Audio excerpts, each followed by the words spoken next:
compromise your energy. Darling, let your spirit be free. Don't give up, keep on pushing through. Now is the time, it's all up to you. Alchemize your energy, my friend. Let your spirit be free. Don't give up, keep on pushing through. Now is the time, it's all up to you.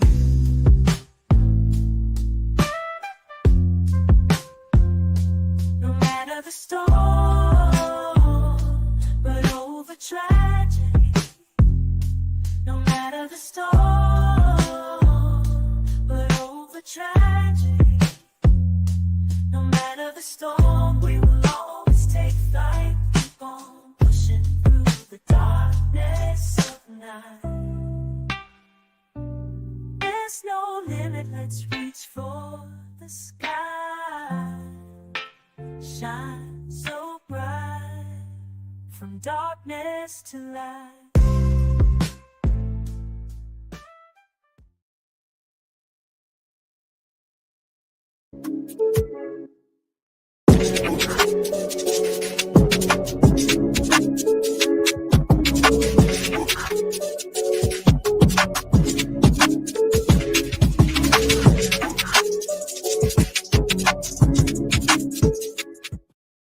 All right, welcome everybody. Welcome. We have our special guest here. His name is The Watcher, and he basically is here to like talk about his experience with Jehovah's Witnesses church.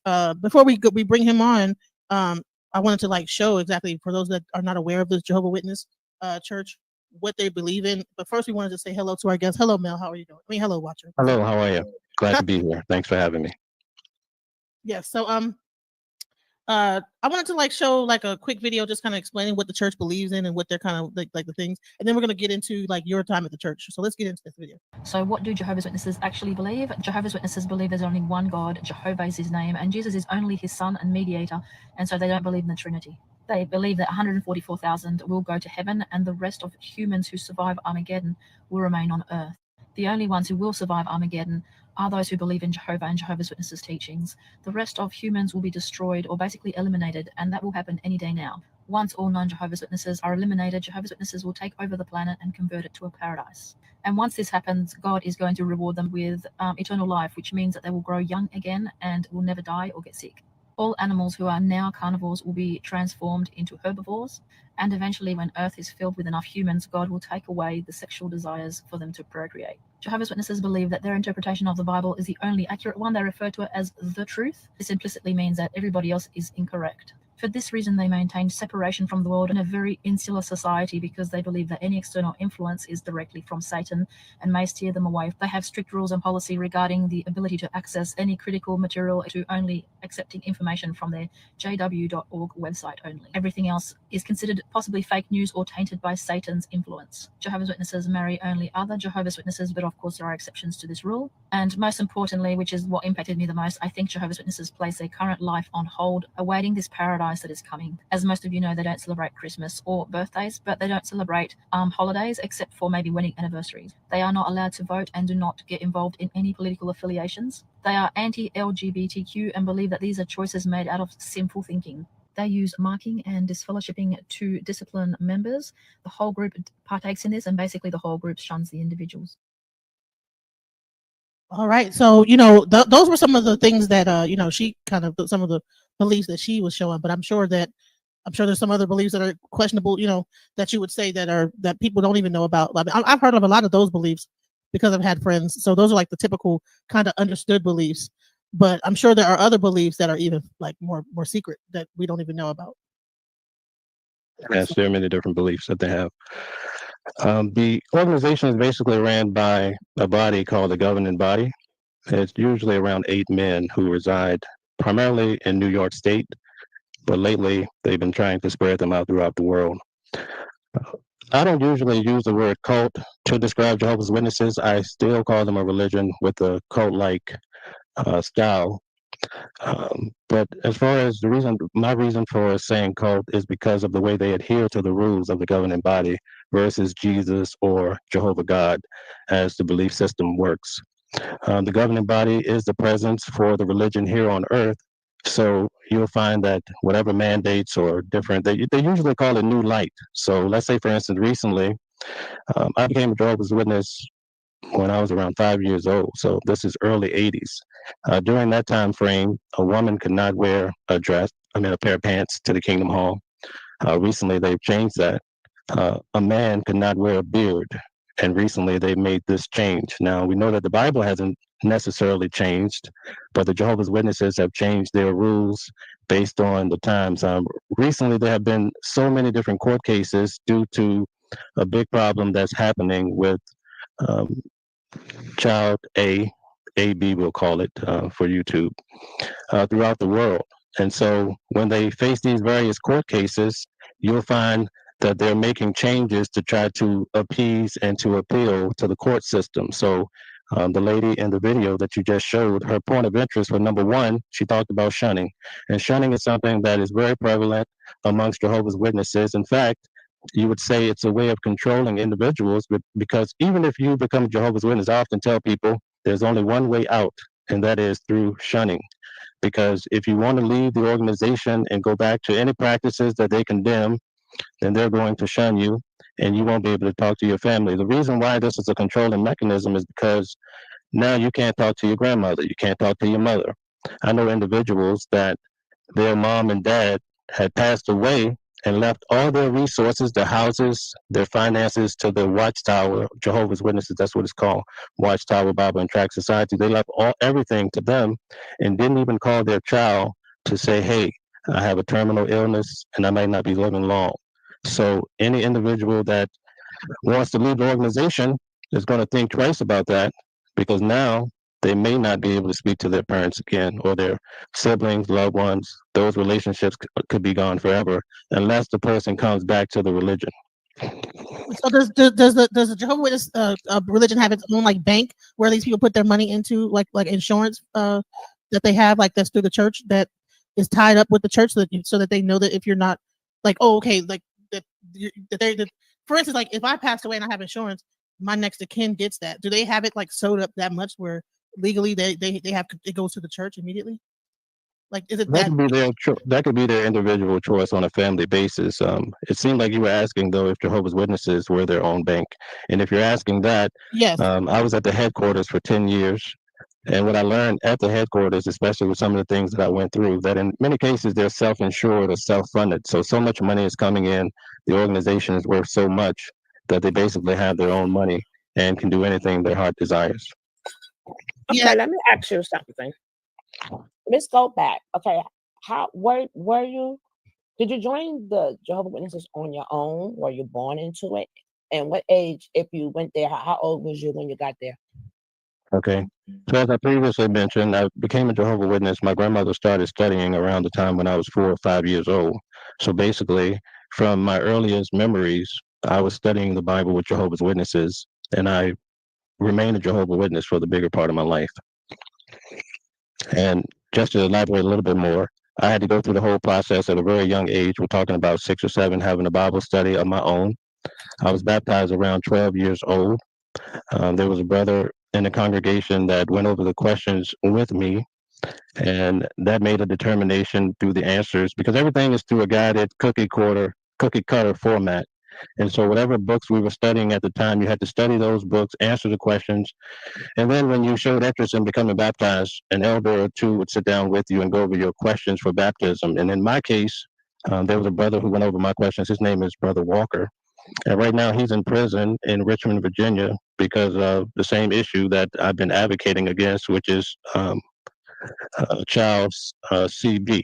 Okay. Mhm. So I think he got 30 years in prison. He was 60 years old. So that just goes to show on a smaller scale how there's just so much with the religion. But just sticking to the point of how I developed as a Jehovah's Witness, I studied, got baptized at 12, and then I continued to serve, going to the meetings. We would go out in field service, knocking on doors, all the things that you typically see Jehovah's Witnesses do. Nowadays, you see them at cards. We weren't doing that at the time. We basically knocking on doors, giving talks. And then as I went on to graduate from high school and so forth, I started to pioneer. And at the age of 21, I was asked to come and serve at the headquarters, which I resided in Walk Hill, New York. Okay, let me just ask one more question. Is it a point in time where you only could read like their materials and nothing from the outside of the world, like only their books, their articles, their teachings, and were y'all allowed to read anything outside of it? Like, how did that process go? Referring to is before the internet became popular. So really the only books that we were allowed to read was the Watchtower, studying the Watchtower, any publication. So anytime you wanted to study the Bible, you would always have to refer to the publications that the Jehovah's Witnesses had developed so that you could get a proper understanding of the Bible. So you could not go out. I mean, if you wanted to look in an encyclopedia or what have you, you could, but you couldn't give a talk and start sharing some information that might be borderline interfaith or teaching some other thought process. Everything you teach, especially as I was older and giving more talks on the meetings, that's what we call it, parts on the meeting, then you have to stick to the script and not go left field, or else you would be counseled. Also, during my time, they heavily discouraged going to college because, in college, you learn to be a critical thinker, and that could lead you astray from the faith. It's a heavily controlled situation, if you get my drift. So so there was another cult that we covered, even though you don't consider JW a cult. That almost like the Catholic Church, when one person passes on, like it's called the Sweet Daddy cult. Your phone is choppy. Oh, okay. It's called the Sweet Daddy cult, and this is a billion. They have like billions of dollars in this cult in real estate. I can't what you're saying. Sorry. You can't hear me at all. Okay, hold on. All right, can you hear me now? Yes, clear. All right, so there's a cult called the Sweet Daddy cult, and they have various different sweet daddies. Like when one passes away, then they vote another one in. It kind of sounds like similar to how with the governing body, right? Almost like the Pope. They have the Sweet Daddy, yes. and I'm wondering, is the main leader is there like a leader of the governing body, or is it just a governing body like without one particular leader? There's a governing body, and there's always a chairman that holds the most weight, if you will. So it's not like the Pope, like for instance, like every year they when one gets old, they bring in a new Pope. Is it kind of like similar to that like the Catholic religion? Or I think they mean more like the Mormons. There's usually there's around the Mormons, yeah. Usually there's around 8, and if during my time of 10 years, many of them died, and so as they died, they would be replaced. Recently, a governing body member, Anthony Morris, he was somehow removed from the governing body without a lot of detail, and then some other brothers were put in to replace him, 1 or 2. So okay, so I was just trying to get an idea if there was like a main person that like determines new laws and new rules. So this is like a corporation, really. Is it structured more like a corporation? It's structured like a corporation, but there's different departments. So you have the 8 brothers, and each of those brothers have their own typical department. So like one governing body member would be over the teaching committee. So they deal with a lot of the doctrines, and then another governing body member might be over the writing department. And so they all collectively meet every Wednesday to discuss the organization and the direction, and if there's new light, and making new policies. So now, like during my time, most of the average governing body member was around 77 years old. And quite frankly, I used to get up every morning at 7 o'clock to go to what we call morning worship. I did that for 10 years. So I had to be there at 7. We'd have a 15-minute spiritual lesson or worship, and then we would have breakfast. It would be roughly 10 of us at the table. We would have a table head, and I'd say there were about 250 tables at least where I met at. And at that time, there were 3 different locations. So down in Brooklyn, where I served sometime, I was primarily at Walk Hill. And then you also had over the Educational Center over in Patterson. So during that time, a lot of the guys were so old and stuck in their ways, so they kept a lot of the policies that were old fashioned. But now that most of these men who during that time they taught that these men would be alive probably because the end of the world was coming, and these men would just go right into heaven to be Christ's brother, well, these men died.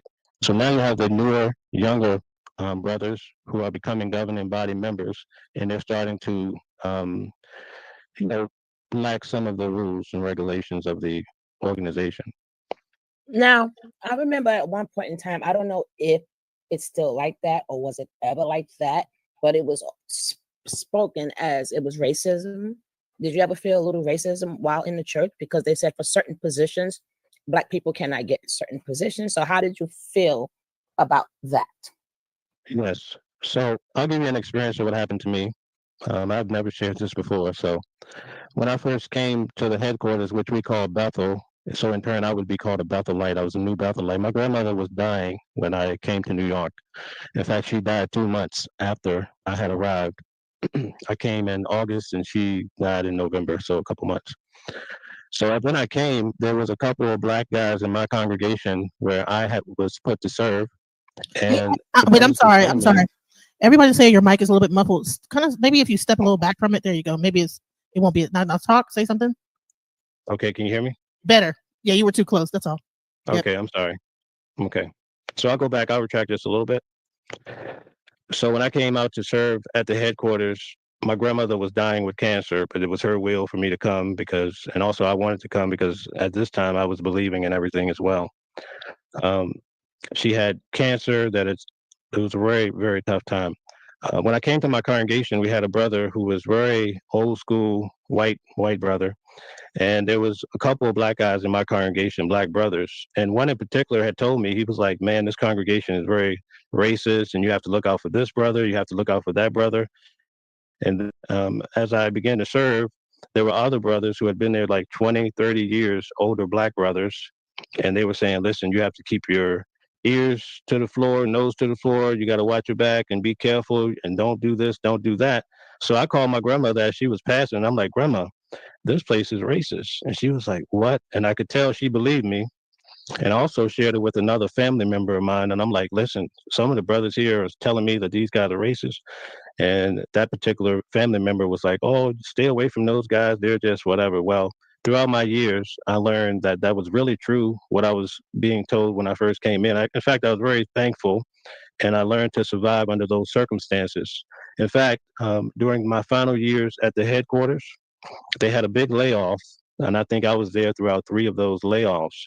And one of the big talks that they had happened during February, and so the black brothers were saying a joke was going around. It's Black History Month, and if you're black, you're history. So that gives you an idea that it was a common um, philosophy that was known Wow. amongst brothers, but you couldn't dare talk about it. So did you get Wow. paid to work at the headquarters, or was it you expected to be a labor of love? Okay, so just like with any other religion, everything you do is basically for God. And especially being a child at the age of 4 or 5, growing up, you're really brainwashed. Basically, it's all you know because the person that's feeding you and taking care of you every day, your parents, they're the ones who are leading you in this direction. So you trust the process, right? So when I went there, I totally thought that this was for God. I didn't even know the history of the organization. So they gave us a $90 stipend, so you receive $90 every month. And then if you had a car, which when I came in, I did have a car, my auto insurance was $30 a month. And I also had to pay, I believe it was $65 a year just to have an air conditioning. And then they had what we call, and they also call it in prison and other places, the commissary. So they would have a markup on the items in the commissary. So basically, we're all coming from different parts of the world and they have these meals that are Mediterranean, and you're eating all these salads, and sometimes boiled eggs with whole wheat grain cereal. So then you tend to go to the commissary. Well, now you're buying hot pockets, right? And the hot pockets that you probably buy, let's say in Walmart, you might pay $2 or $3. They're charging a little markup on that, and so you get a number, and so you swipe your identity card, which I still have mine, and when you swipe your card, it gets added to your bill just like a credit card. So your $90 that you would receive each month, that little stipend they call it, it would add up very quick. So when I first came in, just to give you a little background on the stipend, the first thing you do, you get called to what they call is Bethel office, and I would have to sit down and sign a vow of poverty. That vow of poverty basically gives them the right to control my body when I die. It also tells me that any money that I made during the time of the process of being a Bethelite, which I was, I would have to hand over that money to Watchtower, also known as Jehovah Witnesses. So $90 a month. Now, how was like the like if you wanted to date somebody, was it like arranged or you could pick who you want long as they're in the in the Jehovah Witness? How did that go? Yes, you could only marry in the Lord, and you could only date if marriage was in view. So, in other words, if you wanted to date at 16 or 17, you can't, because obviously a person doesn't typically get married until after they're 18, 19 years old. So, it was very strict as far as dating, and just playing the sisters along. That's what they would counsel the brothers for, just leading the sisters on if you know you're not going to marry them. And if you ever went out on a date, you would have to have a chaperone so that obviously you wouldn't do any touchy feely, because the common thought was that sex was fornication or pornea based on the Bible, right? But they changed that along the way, because we would have these parties that we would go to, and sometimes the young brothers and sisters would be listening to music, which also the music, they discouraged listening to rap and all that. But if you were grinding on the girls while dancing, they made it so that could be pornea too, depending on if you were stimulated, how long you did it, and if you so forth and so on.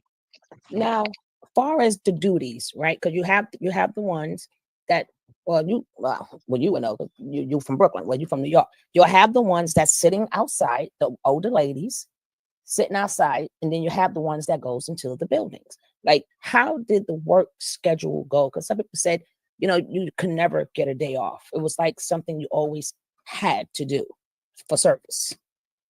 Okay. So are you speaking about regular Jehovah Witnesses serving in the congregation, or a person that would be a Bethelite such as myself at the time?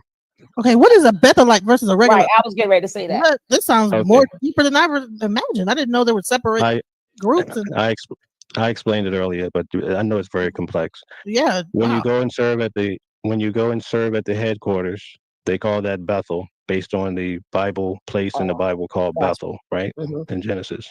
So as you're at Bethel, they call you a Bethelite, which is very common. If you live in Brooklyn, some people call you a Brooklynite, right? Mhm. So the same concept. So now you're serving under the direction of the headquarters. I'm at the location where they're making the Bibles and raising the animals and producing the food and creating the videos. Whereas a person that's serving in the congregation, like the sisters that you're talking about, maybe on the street, Right. then they're living in their own home. They're managing. Some of them could be nurses doing home care. Some of them might go out and field service for 2 hours a month. Some of them might go out for be pioneers and get 60 hours a month. So it's a big variation to each person. But that was part of that was. Did you have to do it, or that you made a choice to do it? Okay, so let's talk about the two different ways. Mhm.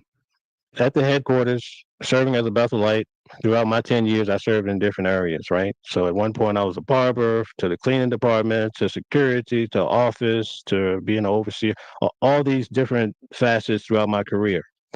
I'm expected to be at work from um, 8 to 5 every day, and you get an hour lunch break. Morning worship at that time started at 7. So basically, my spiritual day started at 7, along with breakfast. I would work all the way until 5. After 5 is my free time if I don't have a meeting night. But usually I have parts on the meeting or have to go out and field service. If Mhm. it's your first year, you're expected to read the entire Bible in the first year. So you're busy reading the Bible. So typically after 5, you're on your own to the next morning at 7 a.m. On Saturdays, you typically work from 8 to 12, and then you're free to do whatever. A lot of people go hang out. They love to do the Spanish parties and maybe go down to the city if you weren't in Brooklyn. A lot of us that were in Walk Hill would go to the city. And then on Sunday, you go to your meetings and field service. Um, some Bethelites would also pioneer. So pioneers are regular. It's a status where you can get 60 hours a month to show your love and devotion to God, to go out and preach and knocking on people's doors for that allotted time every month. So you have the duality of being a Bethelite and a pioneer some months. I even did that some months when I was really gung-ho for it. But the sisters in the congregation typically are the ones that you see out in field service, and a lot of them could be up in their 60s, 70s, and Mhm. you always see them out knocking on doors. They're volunteering. They're getting, at that time, they were getting 60 to 80 hours a month. They're spending their own money, their Yep. own time, their own gas. And like I said, they do it because they see God. They don't see man. And no chaperones. And no chaperones. I was like, these poor ladies, right? Now, what is the stage on how y'all bringing people? Do they have special people who knows like the doctrine, like how you will them in and how much time do you spend with the person to see if they want to hear you or go to the next one? How is that process? Your phone cut out. I'm sorry. Can you hear me now? A little bit better. Okay. How is the process when y'all trying to Yeah. bring people? You have to Okay. go out and come back in. All right, DJ, have you heard what I Yeah. said? She's saying what's the process of where you're trying to bring people in? Also, I was trying to find out what determines if someone gets to Bethel or not. Like, or is it like just if you're in New York, or do you have to build up to get to this Bethel? Is everybody like striving to become a Bethelite, or? Yeah, so all the young brothers and even some sisters, as they're growing up, being a Bethelite is like the big shot thing for a lot of people growing up. They want to, some people want to be basketball players. They don't let you play sports. So being a Bethelite is a big deal. In order to become one, you have to put in an application and also become highly recommended by your circuit overseer and your district overseer, as well as the local elders in your congregation. So typically, you would graduate from high school, go out and start pioneering, giving talks, serving in the congregation, doing all these things, and now you're looked upon as being a really great brother. And so then they put the recommendation in for you. And in my case, I received a letter saying, hey, you've been invited to come serve at Watchtower Farms. And I was living in Virginia. I grew up in Virginia. So obviously, we come from all parts of the country and across the world. So were you an older person? Like, do they like make kids go there too, leave their families and go to the Bethel, or is it only a certain age group that goes to Bethel? Like once you reach the college level, you have to be 19 to come in. So once I was 19, I was invited on my first application. I did not apply until I was 20 years old. that's kind of overseer sounds crazy. It sounds like a slave. I'm hearing KRS overseer. Like, I'm sorry.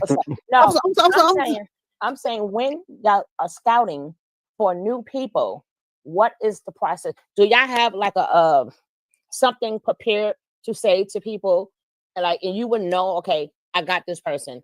I don't have that person. Let me move on. Like, is it a certain time limit? Like, what is the procedure to bring people in? Is it a certain document, a script that y'all read? Do y'all have a script? So let me give you an idea. They had what you call the theocratic ministry school. So that was basically instituted for everybody to become very good at preaching, because preaching is what grew the organization. The organization is on a decline now because of a lot of reasons. But during that particular time, you would participate in your theocratic ministry school and you would give talks. So I would do a Bible reading starting off, or let's say a person in their 20s, fresh off the street, someone found them, started preaching to them. They started doing a Bible study. They would start doing a Bible reading, and then you would graduate up to giving bigger parts on the meetings. The sisters would sit down, 2 sisters on stage at the Kingdom Hall on Thursday night, and they would do a part for 5 minutes where they're basically giving you an idea of how to preach to people in the ministry. They would have it would all be an outline that's put before them. They put together their own talk and they practice, and then they perform it at the meeting. So that would get you ready to go out and field service anytime, especially on Saturdays or Sundays. That's the bigger days that Jehovah's Witnesses are out preaching, unless the people during the week tend to be pioneers, at least at that time. Then we had the theocratic ministry school, to the point where they give you different outlines and give you different subject matter and teach you what publication we're going to put out this week, and this is what you can say. And then someone would give a demonstration of how to approach people out on the street. And so typically we would have car groups with 4 people, and we'd meet for field service, and usually there's a brother there that would preside over the field service arrangement. And to prepare everyone for that field service event, they would go over the day's text, which is one scripture with a paragraph or 2 regarding that scripture. And then we would assign car groups, typically 4 people going out in field service, and we would pair up 2 people to go knock on the doors and approach people in different settings, which now they do carts, which are a little bit different. Now, what are the keywords that people would say, like, to make you go, okay, goodbye? Like, how much time is spent there? Like sometimes somebody said the word like Jesus or something like that, you would know, okay, I don't have this person. Move on to the next one. Like, how much time do y'all have spent? I'm having trouble hearing you. I'm sorry. Repeat it, DJ. How much time? Like, if you guys have a specific amount of time for each person like spent. Is that what you mean? Like they have to like spend a certain amount of time, and if you know that you're not getting through to them, you got to move on to the next. Is it like a timed thing? Correct. No, it just depends on how each person responds. If someone wants to stand there and talk to you for a whole hour, it's your choice. But typically, most people would go out in field service and just try to get through their 2 hours or whatever they were trying to get for the day. During that time, they kept track. You had to turn in your time each month. Now they no longer do that. That's one of the changes that they've made as far as turning in your time. We'd have a form that you would state how many books you sold, how many brochures, how many magazines, and so forth. And y'all don't Because get remember, nothing. this is no, you didn't get anything for that. And remember, starting off, this was a printing company. So I'm down in Virginia, not realizing that this is a organization, company, um, corporation that's making money. And it took many years for me to go through the ranks and realize that, it wasn't everything that I thought it would be.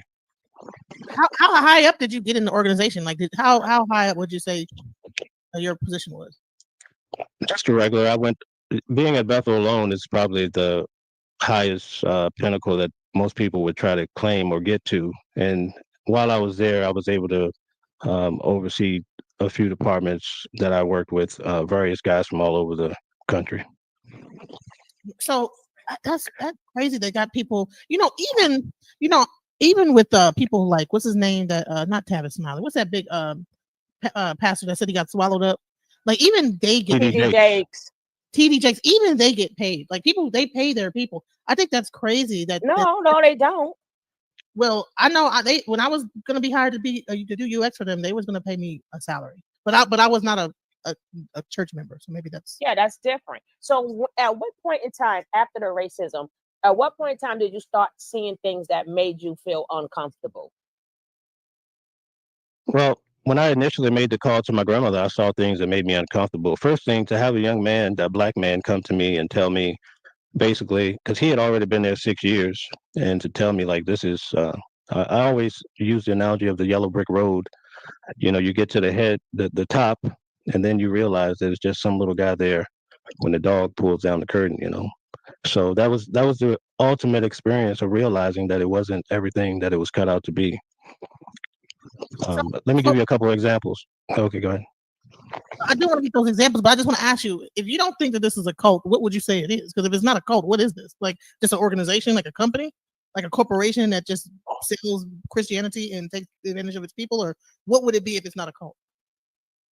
I think it's just a business. From my experience, I see a business, and like I said, I went through various situations that I learned that they operate as a business. They call themselves a religion. A lot of ex-Jehovah's Witnesses, such as myself, call them a cult. Um, a cult is usually looked at as an unorthodox religion, which they fall into that category. But what I'm saying is, I just don't, because I'm trying to appeal to people. I want to have the dialogue. And usually, when you throw out the word cult at people, you lose them instantly because they think you're off the deep end. Oh, not over So, here. Not over here. Not over here. okay, but this video might be seen by many someday, and I want people who are struggling to Exactly. leave Right. to leave. I want them to take me seriously and see that I'm not just some guy here trying to spew evil about Jehovah's Witnesses. In fact, I think Jehovah's Witnesses, the majority of the people are good people trying to serve God. It's just that they don't realize that the religion is more than meets the eye. Oh, all right. Can you get back into the uncomfortable when you started the more examples of how you was feeling when you started to feel uncomfortable, when you started to like wanting to get up out of there? But the people, may want to hear that. Well, I'll put it to you this way, because I'm trying to be critical of myself as well. I knew these things and I continued to stay there another 10 years. So I have to be balanced and be real with my view. But remember, I'm coming to a place that I think that I'm doing this for God and that God is looking at me and very happy of my activity and so forth and so on. So that played a big part. So that when I saw things happening, here's an example. The black brother who had the racism talk going on, his overseer was in my congregation too. He was an elder. And what he would do, he hated him so much. He would have him go out in the pasture and dig a hole. So you imagine today it was maybe what here in New York it was hot today, and he'll have you out there digging a hole, and in your mind, what do you think, right? That's a strong statement. Another guy that I knew named Damon, this same brother was on his case so bad that he left Bethel and went and joined the army. So things like that really shook me hard because I'm like, wow. While I was there, several guys committed suicide. So I'm like, well, maybe I shouldn't have said that on the channel. I'm sorry. So that happened. Not knowing all the details behind it, but there was just so much. There's a big division over the white because you have more white brothers who are presiding and running the organization. Think about it. With the governing body, you have 8 members, and only to this day, there's only one token black brother. And this is what 2024.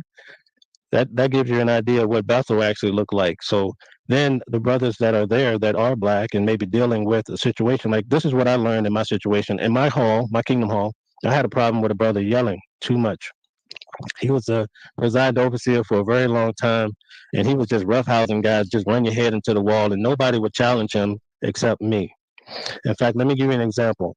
When my mother died, previous to that, I was going back and forth to Virginia from New York every weekend, trying to stay in my assignment and taking care of her, and so much going on. And when my mother died, I had to call to tell him, listen, because I needed more time. And I said, hey, my mom died. He says, oh, what a relief. All that going back and forth to Virginia. I mean, he cut me deep. And so he was removed based on those actions and others.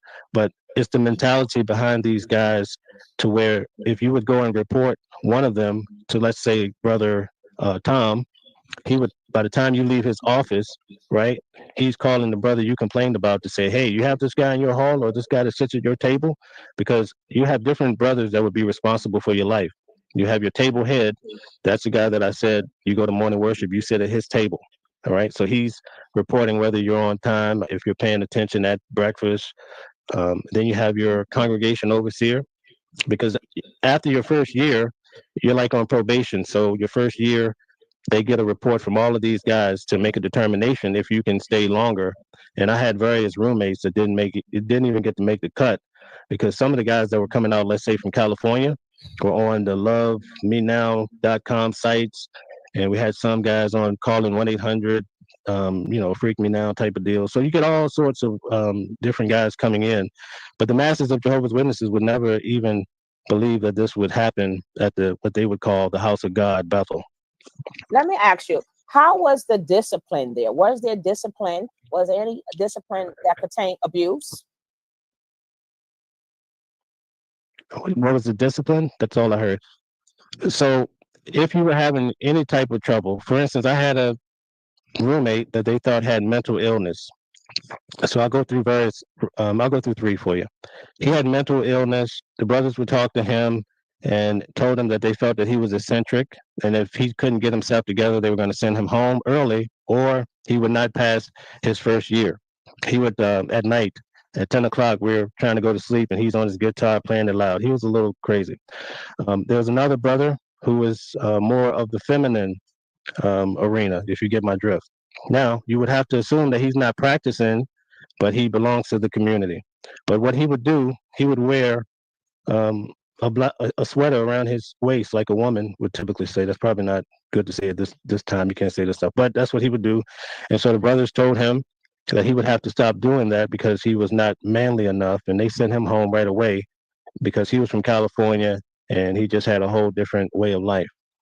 Wait, so he got excommunicated because he had a shirt around his, because he was looking too feminine with his shirt. He had the curly, he had the whole feminine metrosexual thing going on. So GAY appearance. He had the GAY appearance. So they talked to him once, and the next week they had him out of there. So was there any corporal punishment that you have heard? Was there any corporal punishment that you ever heard of? I didn't copy that. Sorry. Any corporal punishment? Abuse of others? I can't hear you. If you DJ, repeat it. Did you guys have any corporal punishment, like where people were beating on each other, like a hazing or anything like that? No. There were some instances that happened. For instance, there were roommates that would get to fighting sometimes. So they would be disciplined depending upon how bad it got. We had a special talk one time because the brothers were going to what they call mosh pits, and some guys were jumping off the stage and broke his arm. So they immediately kick you out for that type of stuff. And like I said, depending on whether you're black and from Chicago, like the guys who came from Chicago were really different. You know, we had some of these guys who came out of Chicago who would walk down the hallway. Now, think about it. You have little white old sisters in their 70s, barely walking with a cane. And now you have a big structured black guy coming through saying, in the hallway. You know, these guys were not, they were just really different because they were the best that Chicago could send out. Or the guys who came from California were really different as far as their feminine thing going on. So they would turn them around really quick. But there was no corporal punishment or anything of that nature. They would just basically send you out of there. Or like drill, they're like drill sergeants. They kind of like, you think they would kind of yell at you a little bit? Or what? Yeah, they control every facet of your life. Right. And believe me when I tell you that. I was going to ask you, was y'all allowed to ask questions that was non JW? That's a good way of getting excommunicated. So that was my issue, but I was smart enough to not ask those questions. So the initial question I think one of you had asked me was like, what kind of started me down this road of not wanting to be a Jehovah's Witness. So yeah. So I'll give you let's go in a different direction. You were required to read the Bible cover to cover every year, for at least for your first year, and I would do it every year because I was very inquisitive. Wanted to I love public speaking. I wanted to be great at it, but I had serious issues with the Bible on my first time through. Before I came to Bethel, I was basically reading the Watchtower. I wasn't really reading the Bible cover to cover. So if I had a part, and the part said it was about Genesis 1, chapters 1 through 3, then that's what I focused on, but I wasn't going cover to cover. So during my first year, I went through Genesis and I was focused. I had all my material. And then I started to see in Genesis where it's saying that the plants and the vegetation, fruit trees were on day 4. And then you had the sun and moon being created on day 5. So with photosynthesis, I'm like, well, how do you have fruit trees being developed before the sun and the moon was even created? So I started to see where Abraham lied about his wife, and then I looked at about his wife being a sister. I looked it up, and I'm having to give a talk about it. I read an article where it says it's okay to lie. It depends on whether the person has the right to know. Mm-hmm. So there were so many different things. Then I got into Noah's Ark, and I started doing research. And could this have really happened? So I started to take issues with the Bible itself, but I easily rationalized my way through it. Back up. You said that you read that where it's okay to lie, it just doesn't. It matters if a person has a right to know. What? Yeah. That's in their publications. Mm-hmm. So I read that. I think in the Insight book, and I said, "What? So you can lie?" And so then there was another article that I read. This is now after I've been there 7 or 8 years. I was working on a part because a brother that I knew in my congregation, he had this sister that he knew really well that lived in Brooklyn, and she worked at the courthouse. And she told me on a Saturday night, I'll never forget, she says, "Hey, do you know these two guys?" I said, "Yeah, I see them conducting morning worship." She says, "They bribe the judges." I said, "What?" She said, "Yeah, they bribe the judges all the time." And then they came out with an article about bribery. And under certain circumstances, if it's to, progress the kingdom, then it may be okay or whatever. So, yeah. But, and then I heard, I saw some other circumstances where some married brothers were messing with, I'll leave it there, messing with another man's wife at Bethel. And it comes down to who knew about it. And depending on if no one knew you sinned, you could still stay at Bethel. If you did this and more people knew about it, you have to go. I'm like, wait a minute, this is like the odds for real. So a lot of things I saw during my time frame. I saw one brother, it really hit me hard. He was a big time overseer of the computer department. And there was a sister, he was married, and I knew his wife. And what happens is when you're at Bethel, you're like a big fish in a small pond, right? It's like being a millionaire out here and as a regular civilian. I use that situation. These guys were able to pull girls that they would never be able to pull on any day out in the real street. But because they were Bethelites, they go home or they go on a trip, and the girls would pull up and say, they want to be with them because these girls want to go to Bethel. So now they marry a guy who's a cornball, has no interest. Some of them are even GAY. That's happened I've seen a lot of that, So these women are bitter after a while. So his wife was very bitter. I knew that. You could see she was bitter. So what he did was he went and started being with a sister in his congregation. He bought her a nice ring. And then the brothers, he was really whining and dining her. He's a big time overseer at Bethel, running a big department. And basically, they took away some of his privileges at Bethel. He was allowed to stay, and now he's back to being a high roller. So So it's how real tricky. how were the women treated? Was it set up as a patriarchal system? How are the Yeah, women women treated? take the sisters are supposed to be treated with love, but they take a second seat, Hmm. and they And have to then be submissive to their husbands. And there was a big rumor that when the sister comes to Bethel, that she has to watch videos. She can't have mhm. oral sex. Well, things like that. Now So everything is controlled. is Bethel the place where people go, like, let's say they're in trouble or something, and they have to sit around a bunch of people and then tell their story or whatever. Then they got to step out, and then I guess y'all do the talk. Is is that Bethel consist of that, or that's Well, that another happens. spot? That happens. That happens at Bethel, but that happens in every congregation. So let's say, for instance, right? I'll give you an example of a young girl that I knew. She was in high school, maybe 16 or 17 years old. She went to school, and she had SE regular just with the kid at school. Because she did that, she had to go and sit before three guys in the Hmm. congregation, three elders. They called that a judicial committee. And throughout all the congregations throughout the world, this is the format. So if you do something that's wrong, you have to go and confess your sins. They just recently changed that. They make it a lot harder now for a person to be disfellowship, is what they call it. In other religions, they typically call it being excommunicated.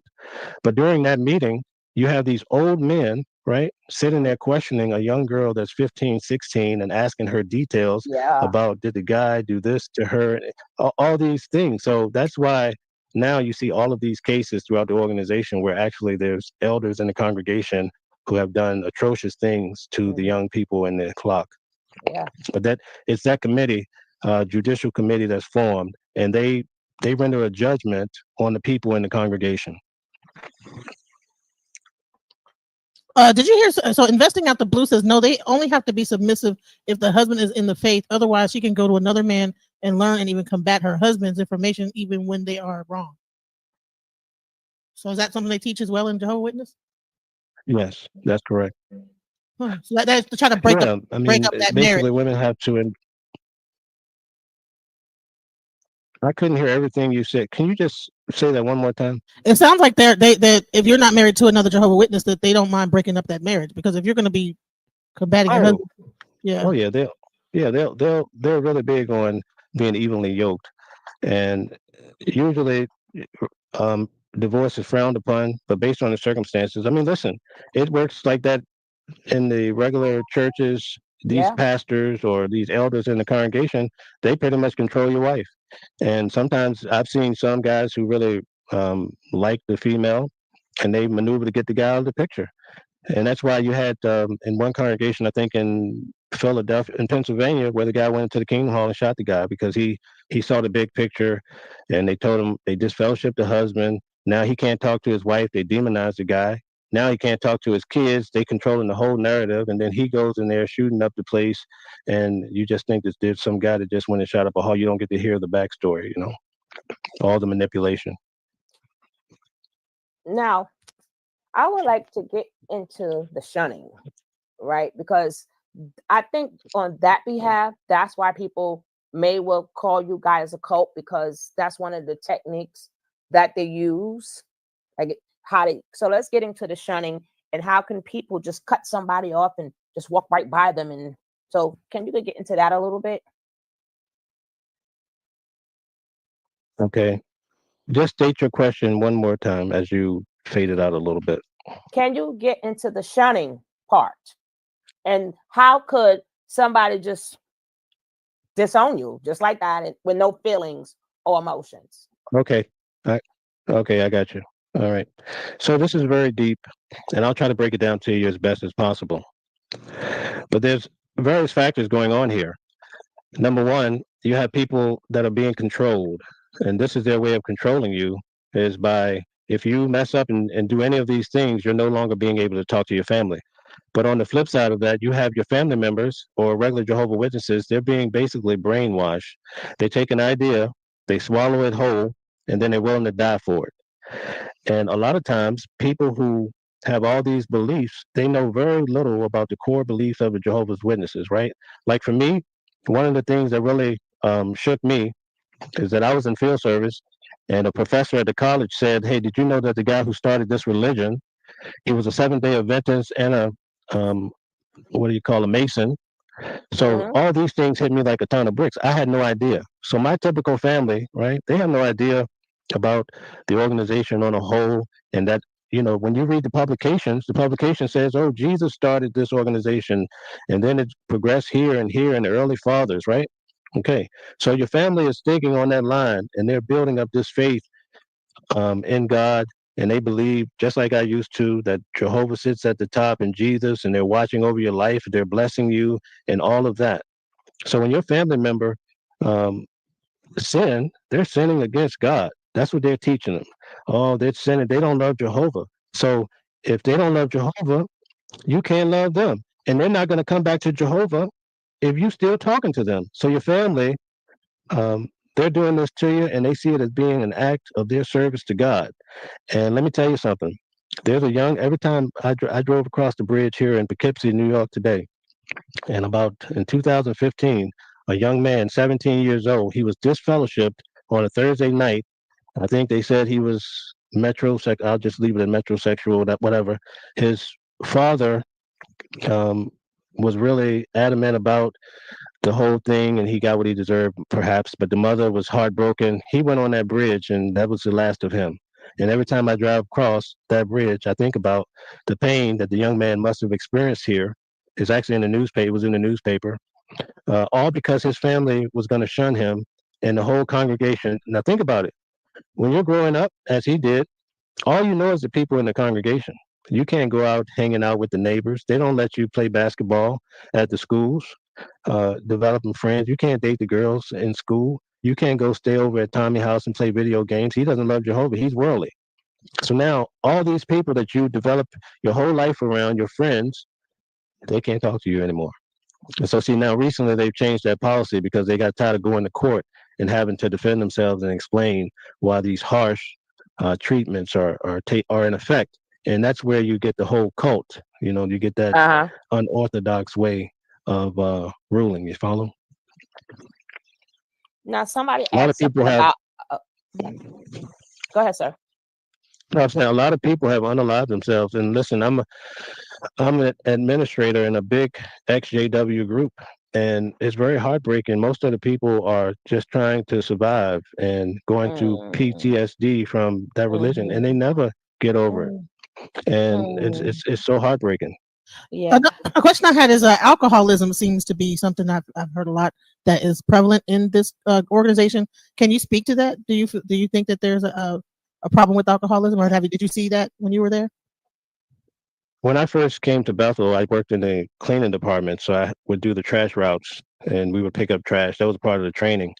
And so the way it works is we have this thing called seniority. So if a guy had 40 years at Bethel, he probably had another 5 of pioneering before he came. So he has 45 years. So that's how you get to stay in a nicer building. So now, whereas when I came in, I had it was 3 of us in a room. And in the building, there's probably 1,000 rooms with a community bathroom on each floor, maybe 2 community bathrooms on each floor. So basically, we're just being herded like cattle, right? But if you had a lot of seniority, then you could have a nice room, 2 bedrooms with a bathroom in your room. So all of the people who had been there a long time had a lot of seniority. They would have those buildings, and in those buildings, when we would do the trash run on Monday morning, there would be so much alcohol that you would think that a herd of cattle drunk it all. It was just that much alcohol. So if you on my channel watching the world, I did a video, and it may have had some effect with the organization. I'm not sure, but the governing body member that was recently resigned, he's on one of my videos. We show him in a local over here in, I believe, Warwick, New York. He's at the liquor store buying so much alcohol. It's on video, and he's one of the top dogs in that religion. So that created a big spark online in the XJW community, showing that alcoholism and buying. Why do you need all this alcohol for?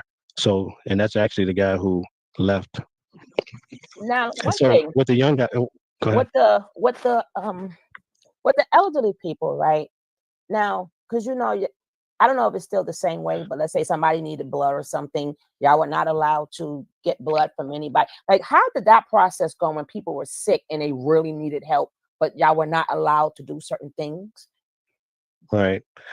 In the Bible, it says to abstain from blood. They use the scripture, abstain from blood. So it's very complex to where you cannot have a blood transfusion. In fact, all Jehovah Witnesses who are baptized would have a healthcare proxy and carry a no blood card. So in the event of an accident, you could present, or they could find your card and know that you would not take blood. If you go back to the 80s, there was an article, or actually a whole watchtower was put out, and I saw it as a child, where all these young people that died because they Mm, refused to have a blood transfusion. mm, So myself, I was touched deeply by this subject because my mother had breast cancer. mm, After my grandmother passed, my mother got breast cancer 2 years after that. mm. And she basically needed a blood transfusion. She couldn't have it. Because I was a Betholite, I had Brooklyn, I had the legal department involved. It was messy, but my mother died. And Oh, one of the big factors of that was not having oh, a blood transfusion. So for me, it's a mm, very sore spot. I'm sorry to hear that. Mm, Hmm. Wow. So I'm an advocate for various reasons. So with all that, so with all these rules, with all that alcoholism going on, um, like how did they stop a lot of, like, I mean, there had to been, because drinking kind of begets some types of behavior. You understand? Like, if you get too drunk, you might start doing things that would get you shunned. So was there like a group of people that would like kind of hide things so that people didn't find out to get shunned, or like how was they able to get that drunk and not do stuff that get you shunned? For the most part, what I learned being at the headquarters is that a lot of people have dark secrets and they have a lot of things that they're hiding. And so typically the people would be disfellowshipped because they were caught. And then if you're caught and you're not confessing your sin, then you're looked at being a hardcore sinner. And the brothers are less, that committee that we had previously discussed, they're less lenient to want to, maybe instead of disfellowshipping you, to give you some sort of light reproving. So what I saw, one day we had 12 guys that were kicked out and read off. All were disfellowship in one day. And those remaining, everyone would call them the Dirty Dozen because they announced 12 guys. And so basically, I'll give you the rundown of that. There was a brother that before he came to Bethel, he was having relations with a young sister in the congregation, right? So the minute the airplane hit the World Trade Centers, she thought the end of the world was coming. She went to the local brothers down in Alabama and told them that she had committed these sins with him, and he was at Bethel. They called Bethel, talked to him, and he confessed his sins. And then he told on, because a bunch of us had all went on this cruise. This is back out when R. Kelly and Jay-Z, the best of both worlds, and everybody was partying and so forth. So a lot of people went on a cruise together, and a lot of alcoholism happened. And this brother was involved. He was there, and he went back and told on everybody, and they started pulling everybody in. And this brother started saying he slept with this girl, and this one got drunk. And then they found out a lot of the Bethelites were going to this strip club in Newburgh called Pleasure Island and sleeping with the strippers. So they knocked out 12 in one day, and then they came back 2 days later and knocked out another five. And then in Brooklyn, they knocked out. When I say knocked out, they disfellowshipped a host of like 15 guys in Brooklyn. So it spread like wildfire. That basically all these guys were pretending to be holy, but at night they were getting turned up. So that gives you All an this idea that gossiping we're and all humans. this is, What's that? I said all this gossiping and telling on each other, and that's gossiping. Yeah. Almost yeah, like, but hold on. well, let me I, finish what I was saying. Hold on. uh-huh. I was saying all this gossiping and going back. Oh, he did this. It just creates a backbiting thing where you can't trust nobody. How do they keep members in the church if they're disfellowshipping everybody and everybody's backbiting each other? And like at some point it's like it seems like it just creates an environment of just people just you can't A trust hostile a environment. hostile environment. How like Yeah, you're taught to tell on others. Yeah, that's what they supposed One to of do, my though. Yeah, you're supposed to report anything. If you don't report it, Exactly. you get in trouble too. Okay. What I wanted to ask was how were the children treated and at any point in time where they're separated from their parents? Well, the children are treated kindly for the most part. I think they're treated the way children should be treated, but there are deviant men and also women who prey on the children. So people who prey on children have a way of trying to get the children away from the parents. And so that's why the elders who are in high position would say, "Hey, I'm going to work with your child in field service." Mm-hmm. And then they start grooming the child. And next thing you know, you have these weird relationships like where Michael Jackson's having these kids over to his house. But, there's a bit of respect and honor and trust that comes.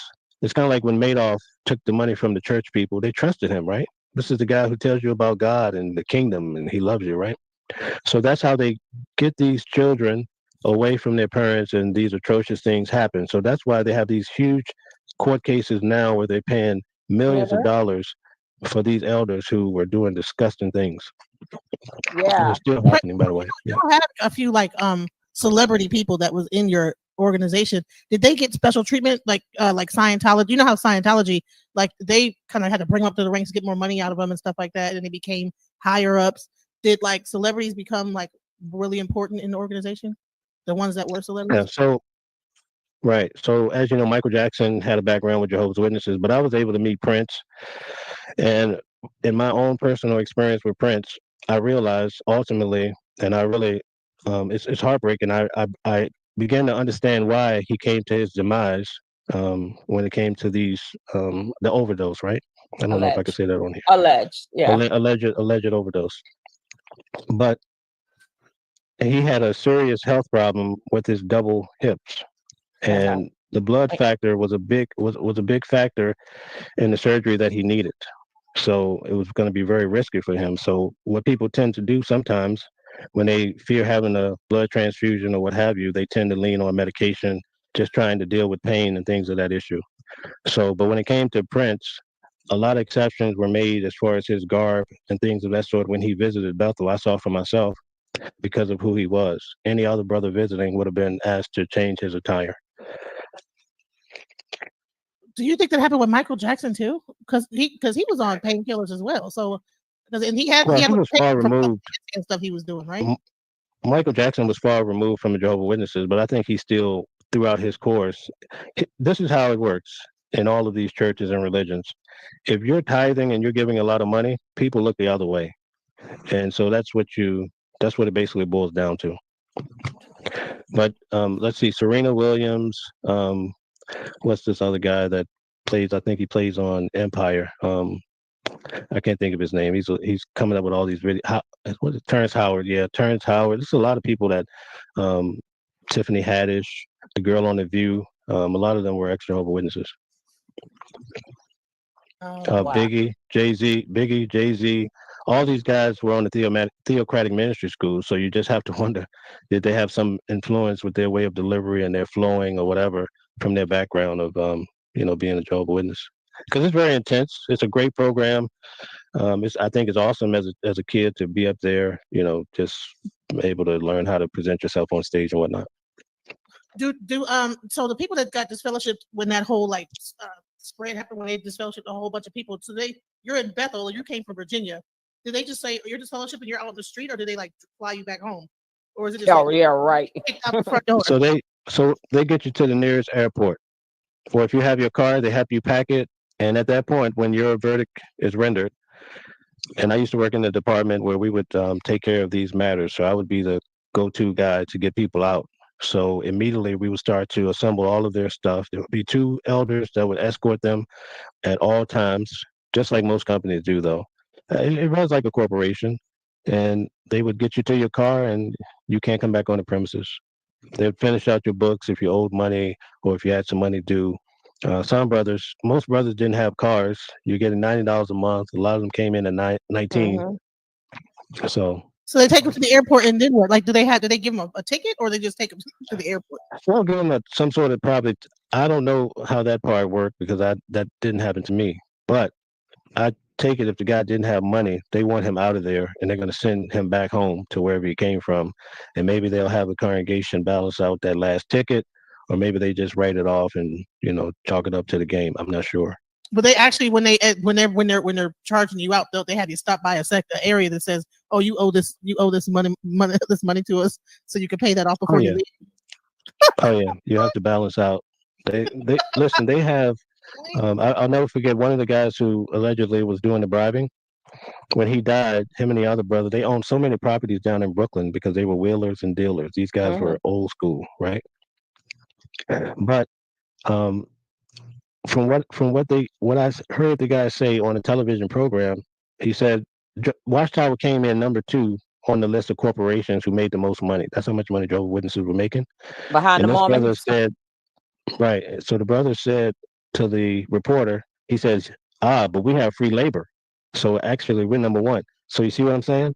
In the background, you think you're doing a great deed for God, but ultimately you're doing free labor. Think about it. 10 years, I did 10 years, 45 hours a week. What kind of price tag can you put on that? And in my mind, I was doing it for God. Mm. Wow. And So now think about this. When I was at Walk Hill, we had 3,000 people. Patterson had another 3,000, and Brooklyn had 5,000.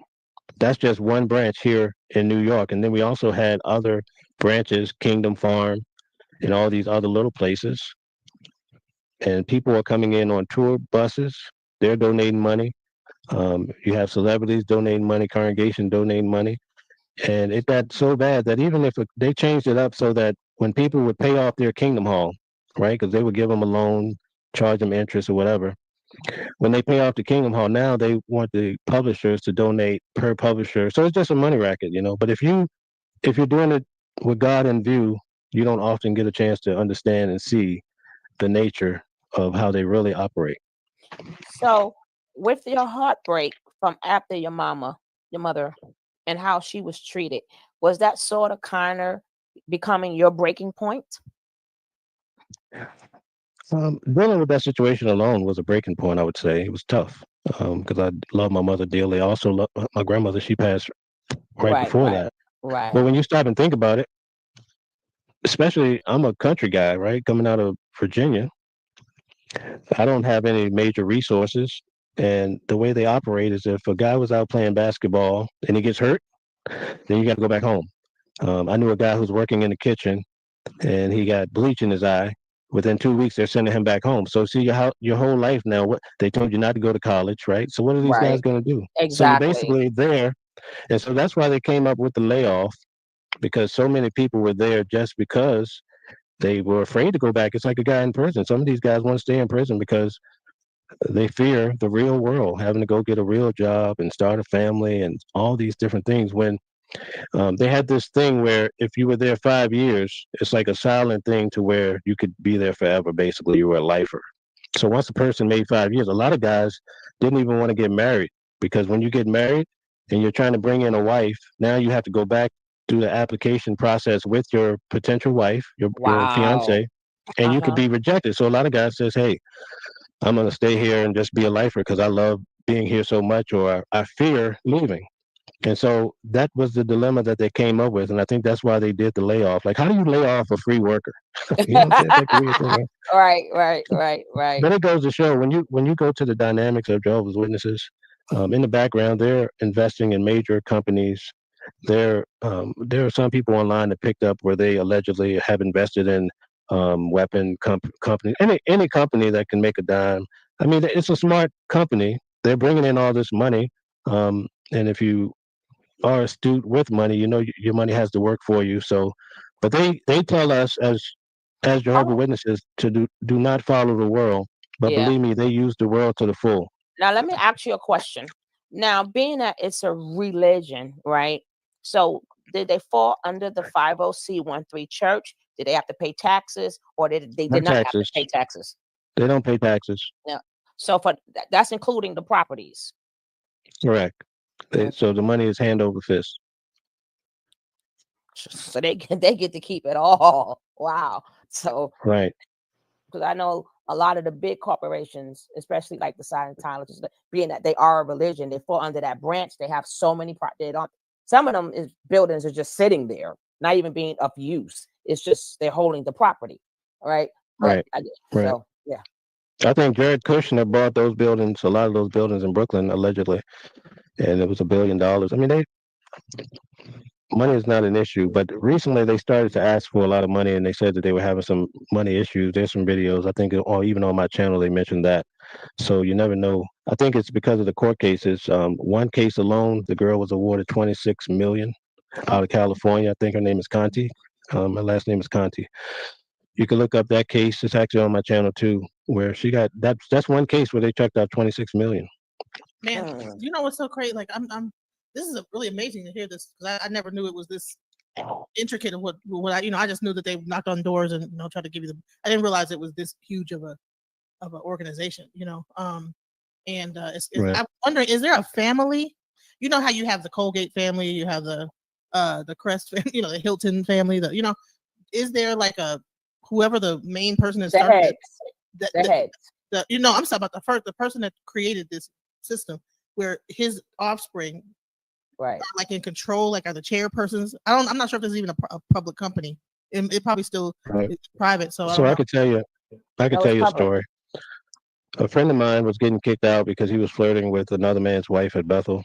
And so he came to see me on his last couple of days. I was kind of his advisor because I was actually going through some situations myself with him because I was in an accident and I was battling with him for care. It was a mess, that happened during my last 3 years. But he was the assistant to one of the highest guys at the of the branch. And he told me, and he had some documentation, and I tried to get him to let me take pictures of it. But he was expressing to me that he was like, "Did you know that it's not Jehovah's Witnesses that own this religion?" And I'm like, "What?" And he had the documentation there. I couldn't get it from him, but it opened up my mind. And I'm like, "Well, that makes sense to why these layoffs are happening. Because if you have a guy that's not religious, he's looking at the bottom line." I'm like, "Why would you? Let me give it to you this way." And I saw it with my own eyes. I heard the first talks when they were doing the layoff. You have a guy there with a wife. They've both been at Bethel 30 years. She doesn't have any kids. She wanted kids. But just to be in her assignment with her husband, she forewent all of that and thought that they were going to die at Bethel and be lifers because there is a bit of clout that comes with it. You get to fly out and he gives talks in Aruba, and then the local congregation look at you as being like a celebrity. They treat you nice. Some of these guys, I think allegedly Larry Graham bought one of the brothers a car. That's alleged. But there's a lot of perks that come with being a Bethelite. So you have this couple been there 30 years, don't have kids, and then all of a sudden you're coming to them and saying, "Hey, you're out of here. You're laid off." Can you imagine? I know one couple in particular where his wife divorced him within 2 weeks of them leaving. So it's real life, and most people they just think holy, holy, holy, but they might have left all their house and stuff to become a Bethelite. So when they put them out, they just put them out on the street. That's crazy. Well, a lot of them were sent out to be special pioneers, but that's just like a soft landing because they figure once you get there, and then they'll change. Once you get in, see, this is what I learned about the organization. They'll give you a soft landing to make it seem like they took care of you. So this is what happened to one couple I know of. They made them special pioneers, so now they sent them out to live in a Kingdom Hall out in Ohio. So now they get a little stipend each month. They have to get a certain amount of hours and do this and that.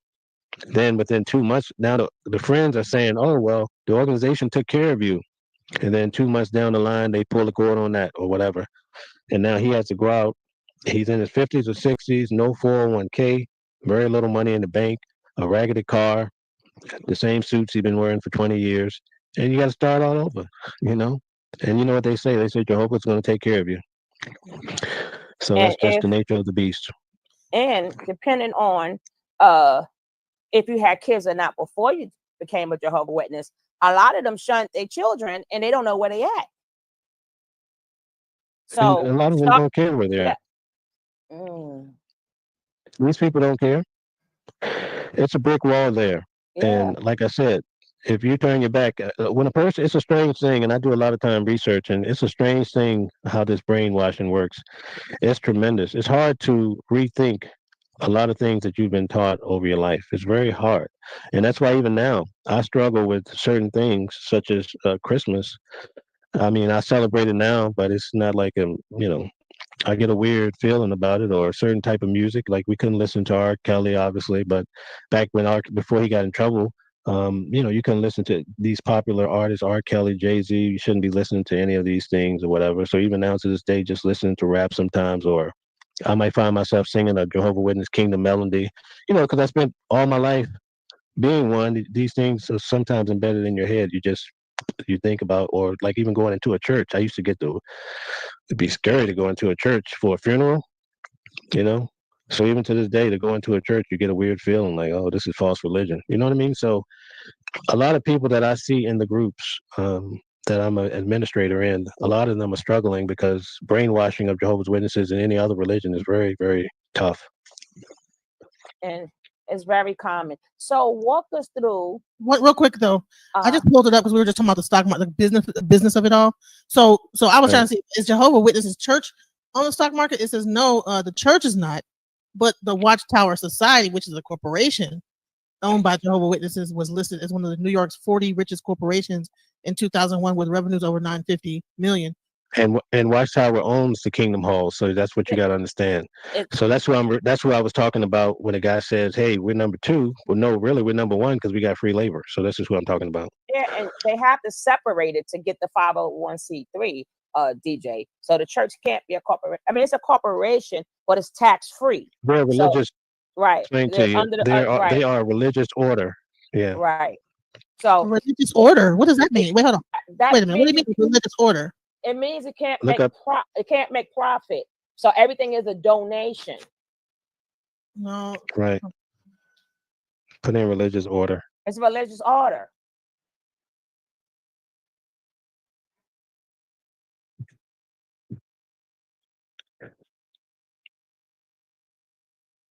It's a group of men who live under religious vows. The vows commonly taken are to relinquish all possessions and personal authority, vows of poverty and obedience, and not to engage in vow of chastity. We're talking about the money part. The money part is what we're talking about. They have to separate that so they can get tax-free everything. No, that's called 501c3. I'm talking about the business of how they have it structured to where they can get this free labor under the corporation, but then the chairpersons of the Watchtower can be secretly running the religious company. Right. You know what I'm saying? That's the point. I find that I don't know if people are a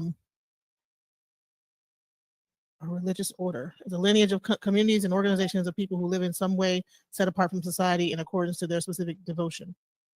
Mm-hmm. So yeah. Let me just show you here. See here? You probably can't see it, but this is my Bethel vow of poverty. This is the family vow, and I'll just give you a couple quick points. Number 1, to live in the common family lifestyle that's traditionally existed at Bethel. Number 2, to volunteer my services to do whatever work I'm assigned to me. Number 3, to be submissive to the theocratic arrangement at Bethel. Number 4, to devote my full-time efforts to Bethel assignments. Number 5, to abstain from employment without permission. Number 6, to turn over to the common treasury of the local religious organization all income received from any work from any personal efforts in excess of my necessary living expenses unless released from the vow.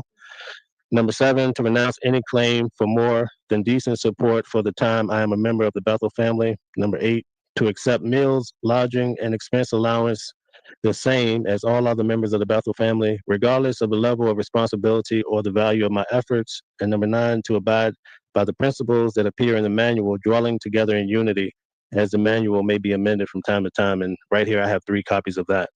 So that just gives you an idea of this vow of poverty. That sounds like slavery, not a vow of poverty, but a vow of slavery, And then you have, this is a way for a corporate, for stakeholders, because if the Watchtower is a publicly traded organization with over 950 billion, whatever it is, in money and stocks and whatever. And it has chair people. And then you have these people in this religious that this company owns this nonprofit organization that's a church, and people are working in a church that have taken a vow of this order of chastity, of poverty, or whatever, and everything. It's like a vow of slavery. Then it's almost like it's basically modern, like really modern day slavery. Yes, wow. I was a part of that. Wow. Wow. So it's a lot. It's a lot. And we're so it's allowed to be happening free labor under the guise of God, you know, and Yeah. wow. So you have to ask, where does all the money go? Oh, that's funny. Right? Go ahead. And that's the big mystery. Where does all that money go? And like that brother said, it's all free labor. So Do it you makes know you where the think that money there's Well, I can't hear him. no, but it. Do you I think said that, no. that these people are involved with any kind of politics or like Well, of course. like law? Yeah, I mean, you're never going to know the inside track of the real deal.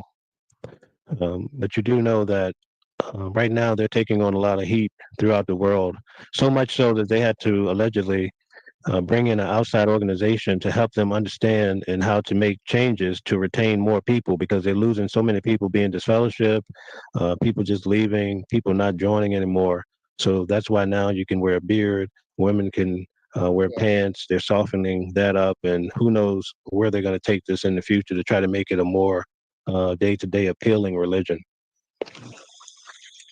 We're at the part of this live where we invite some people from the audience that have questions to talk. We have a guy Blue that just came up.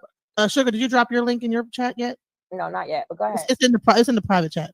Okay, Blue, you had a question or comment? Well, yeah, one thing, if you can, I would. If I'm not sure if the brother is cool with it, but you know, I'm kind of sharp with the Bible. I know you said you were still helping people come out. I like to, you know, get a chance to go over some scriptures with you one day.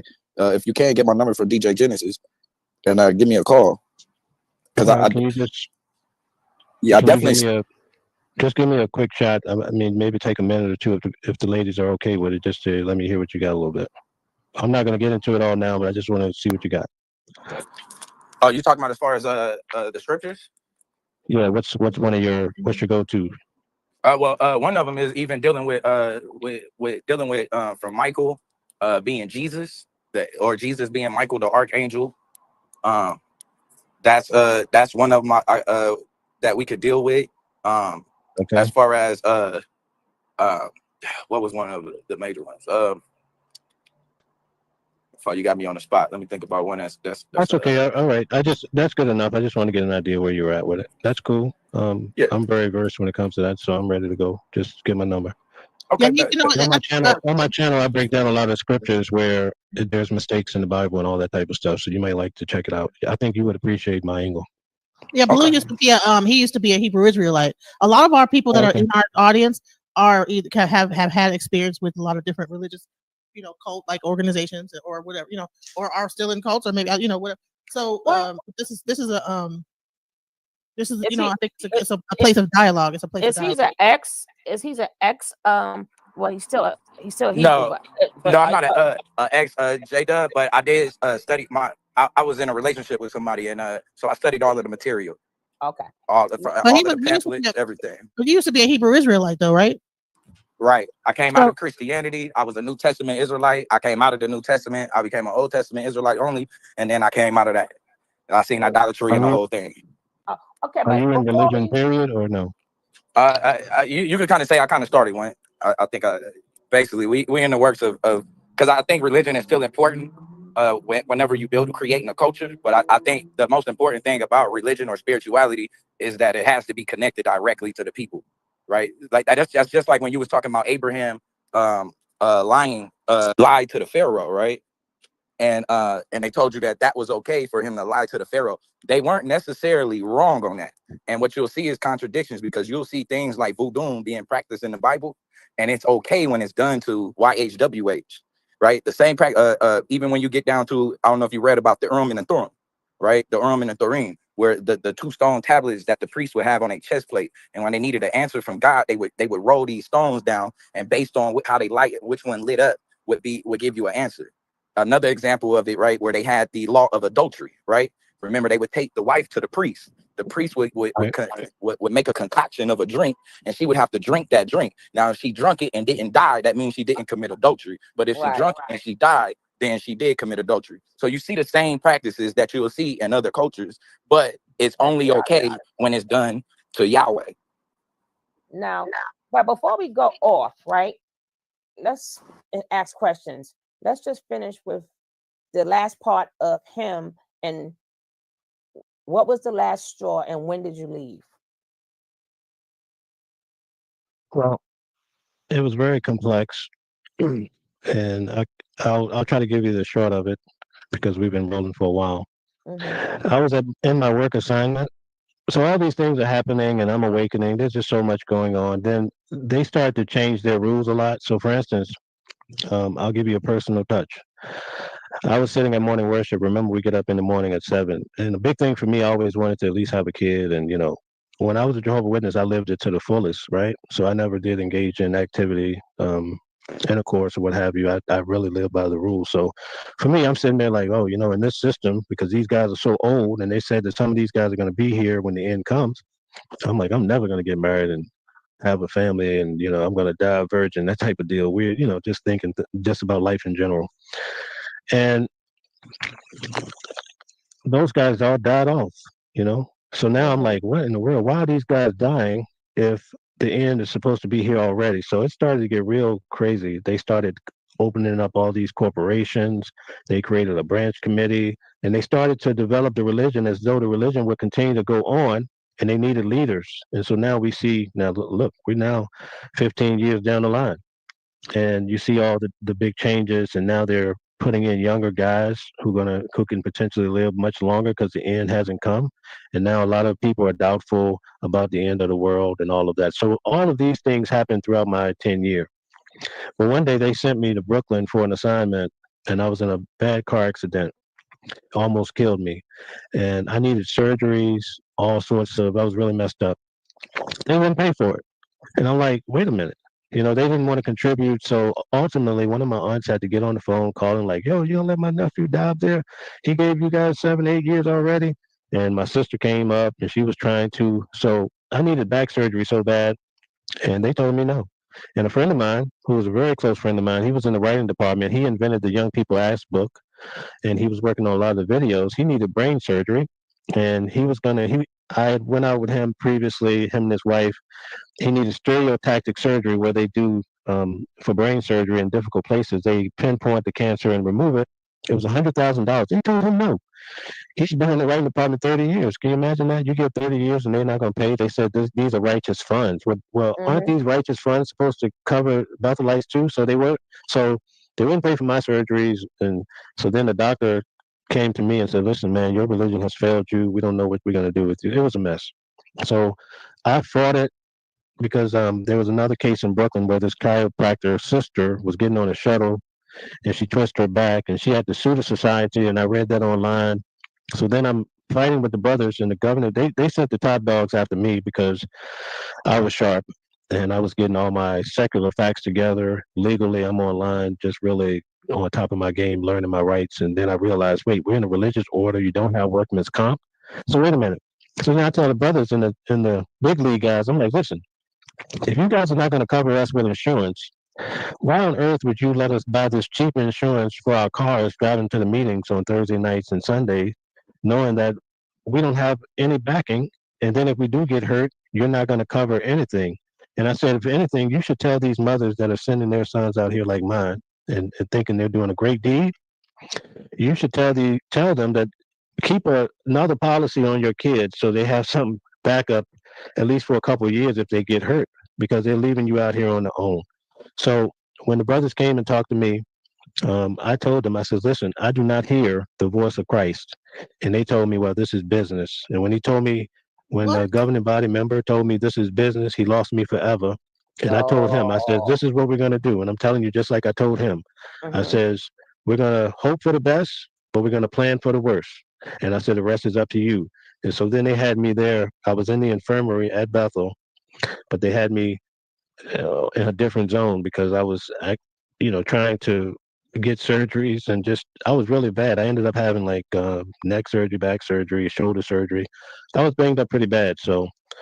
Um, so when that happened and they told me straight out that this is business now, it's not a holy situation and that these are dedicated funds and, we can't really, we don't have a system for helping the Bethelites that get hurt.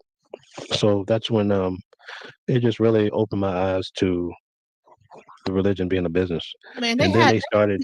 they were worth 950 million in 2001. I don't know what the number is today.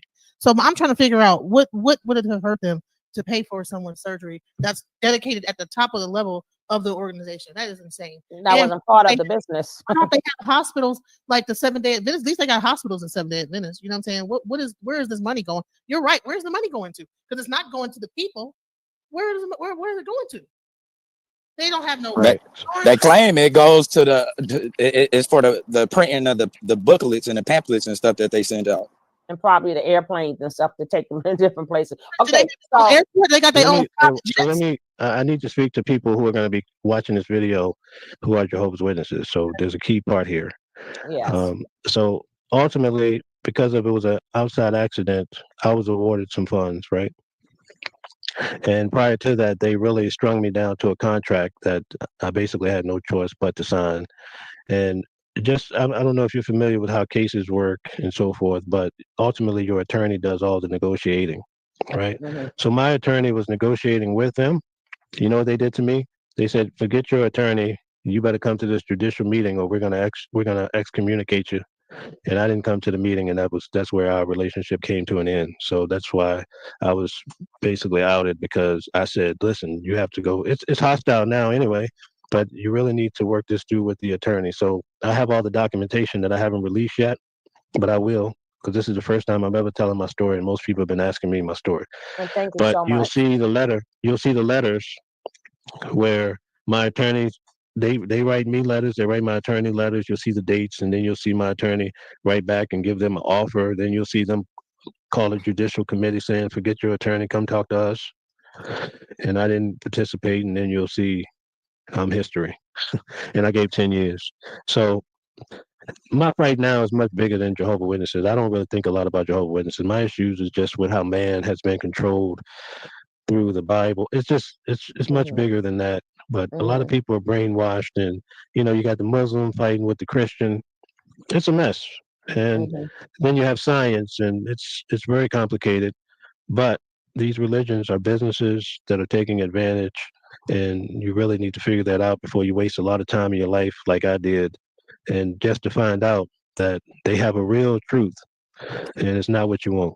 And you know what? I think that the government knew what they were doing by separating churches and state, so that these organizations could be able to do modern day slavery and have people work for them and build up their wealth through these churches tax free, and not have any accountability for the people that are working for them, nor insurance. Because if the government was involved, they would have to have legislation to make sure that they have to be under like some kind of compensation Well, plan. technically, it's the same. They together. It's just that they just made a different division, but it's all the same, different side of the coin. No, I'm talking Right. about the fact that I let me- know what you're saying, but it's the what am I same. saying? What am I saying? You understand what I'm saying, right? He understands what I'm saying. No, what I'm talking about is the fact that it's not being that because the government has separated it, so it's allowed it to go without any kind of regulations. It's unregulated. Checks and balances. Yeah. That's the word. Checks and balances don't exist, and so they're allowed to use people for labor, and it makes the corporation, which is the church, more money in the name of God or whatever. But then there's nothing that's I think it's just messed up how, and then you could wrap that around another bigger corporation, and all this is really Right. big. But Feed the even larger corporation. The government know what they're doing. It's all the same thing.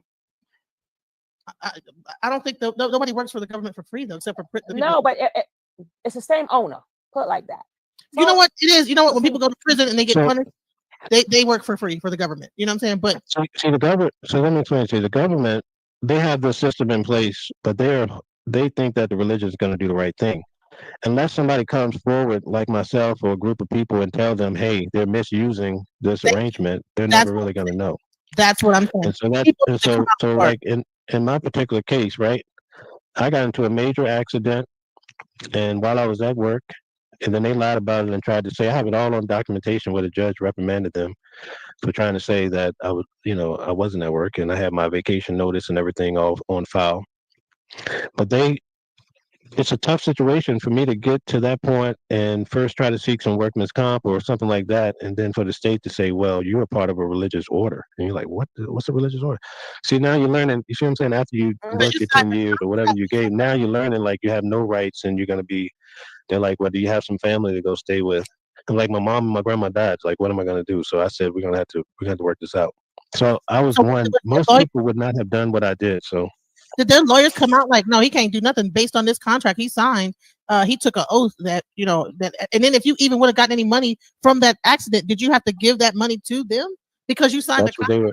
here Right. saying, So it got real complex. See, I'm learning. See what I'm saying? When you go in, right?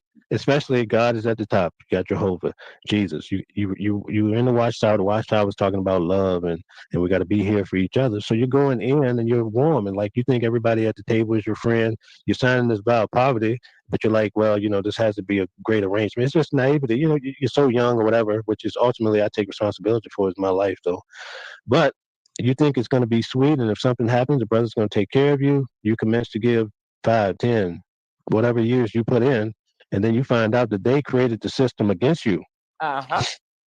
They built the system against you, and they use the Yep. government, Thank religious you. order, Yep. because even in the Catholic Church, right? That's what they do when there's these Mm-hmm. allegations, right? Mm-hmm. They move these guys from one place to the next because they're under that religious order. So they have certain rules, and you wonder why they don't get rid of these. They move them, whatever, right? But they're working the system. Well, the Jehovah's Witnesses did the same, but I learned the hard way. Yeah, wow. And so, man, so the money that you got out of your settlement for that accident, you had to give it all to the church. a great portion. Yeah, Wow. Because you So took that and oath. that's all. That's That all. and they That's all I didn't can say about it. pay for your health. You could have took the money to help with your back. When you get in an accident like that, you're going to be having problems probably for the rest of your life, pain, whatever, and need medical. So they take that from you, and you have no recourse of if you need things down the line, if you need surgery down the line. They don't give a fuck. They just want he got this money. They come flying and no, he got to give it to us because he's part of their You religious heard what order. I read, right? You heard number. What is it? yes, yes, sir. Number 7. You see number 7 here, right? So that tells you everything. But as a young Yes, kid at sir. 19, I mean, you guys Yes. must understand that at 19, Mm-hmm. I'm going in, I'm reading this. This doesn't hit hard as it did after I gave my life. You know what I mean? It hit different after my accident. So So how yeah, long have you been gone from the JW? I'd say about about 15 years now. So how has life been for you since you've been gone? You said you've been, you're still reading, you're still coming out of it. So how has life been for you? Life has been sweet. I feel so fortunate that I was able to wake up in this lifetime, unlike a lot of family members who I've left behind, who are just so there's no hope of experiencing awareness and waking up and becoming woke. So it's Uh, a blessing for me. I was able to become very successful, and I'm enjoying life, and what I'm about helping people. I'm in the what about your family? You still have yeah, my family. blood A relatives. lot of relatives that are in Jehovah's Witnesses, and they would not talk to me. I had to end up having another accident in 2015. And one of my aunts, who's a Jehovah's Witness, she called me when had just had a very painful neck surgery, maybe around 2020. And she called me. She says, "Hey, I heard you had a major surgery." I said, "Yeah." She says to me, "Are you back yet?" I says, "No." She says, "Oh, I would have never called you," and hung up the phone. Wow. You know what? I was gonna, man, that's, I was gonna ask, like, what Yeah, stopped? I wasn't. Listen, I'm far removed. I'm in a great place in life, and I'm enjoying my life. So I'm not bitter in any way. I'm more focused on trying to wake up people. That's why I agreed to do this. Thank you Um, so much. so many people from all over the world. I've even had television stations try to get me because I'm like a 10-year Betholite, whatever. Probably one of the most vocal on my channel. So a lot of people know about Watching the World. And so, but I've never given anyone an interview. And if you go to my channel, you'll see the biggest question people have always asked: when are you going to tell your story? So this happened organically. It came to me. I didn't want to no money involved, whatever. I just wanted to tell it when my time was right. So I'm happy I told my story, and I And hope you we are guys so thankful. We are enjoy it. so thankful. You know what? Let me tell you something. how do you make sure that they can't come after you now? Like, because you know a contract is signed, it's signed. So, like, how is there? Did you have to sign another contract to undo it? Like, how do you make sure they can't say, well, no, you know, you gave it, you was part of the order, and that's for life, and you signed it in blood, and no matter what you do, come and get on. Right. Or when they kick you out. How I'm not worried. I have attorneys. I'm very well prepared and advanced at this stage of my life. So I don't think that they want the bad publicity behind it. And they like to sweep things under the rugs too, if they can. So, and plus, I'm still next door. They literally bought the property next door to my house Goodness about gracious. 7 years ago. So when I look out this window right here, it's a whole Bethel arrangement. And when they tried to do the building, I went to the town. It's all on my channel. You'll see where I went Yeah, to the town and I was talking about it, and they didn't really come after me. So it's.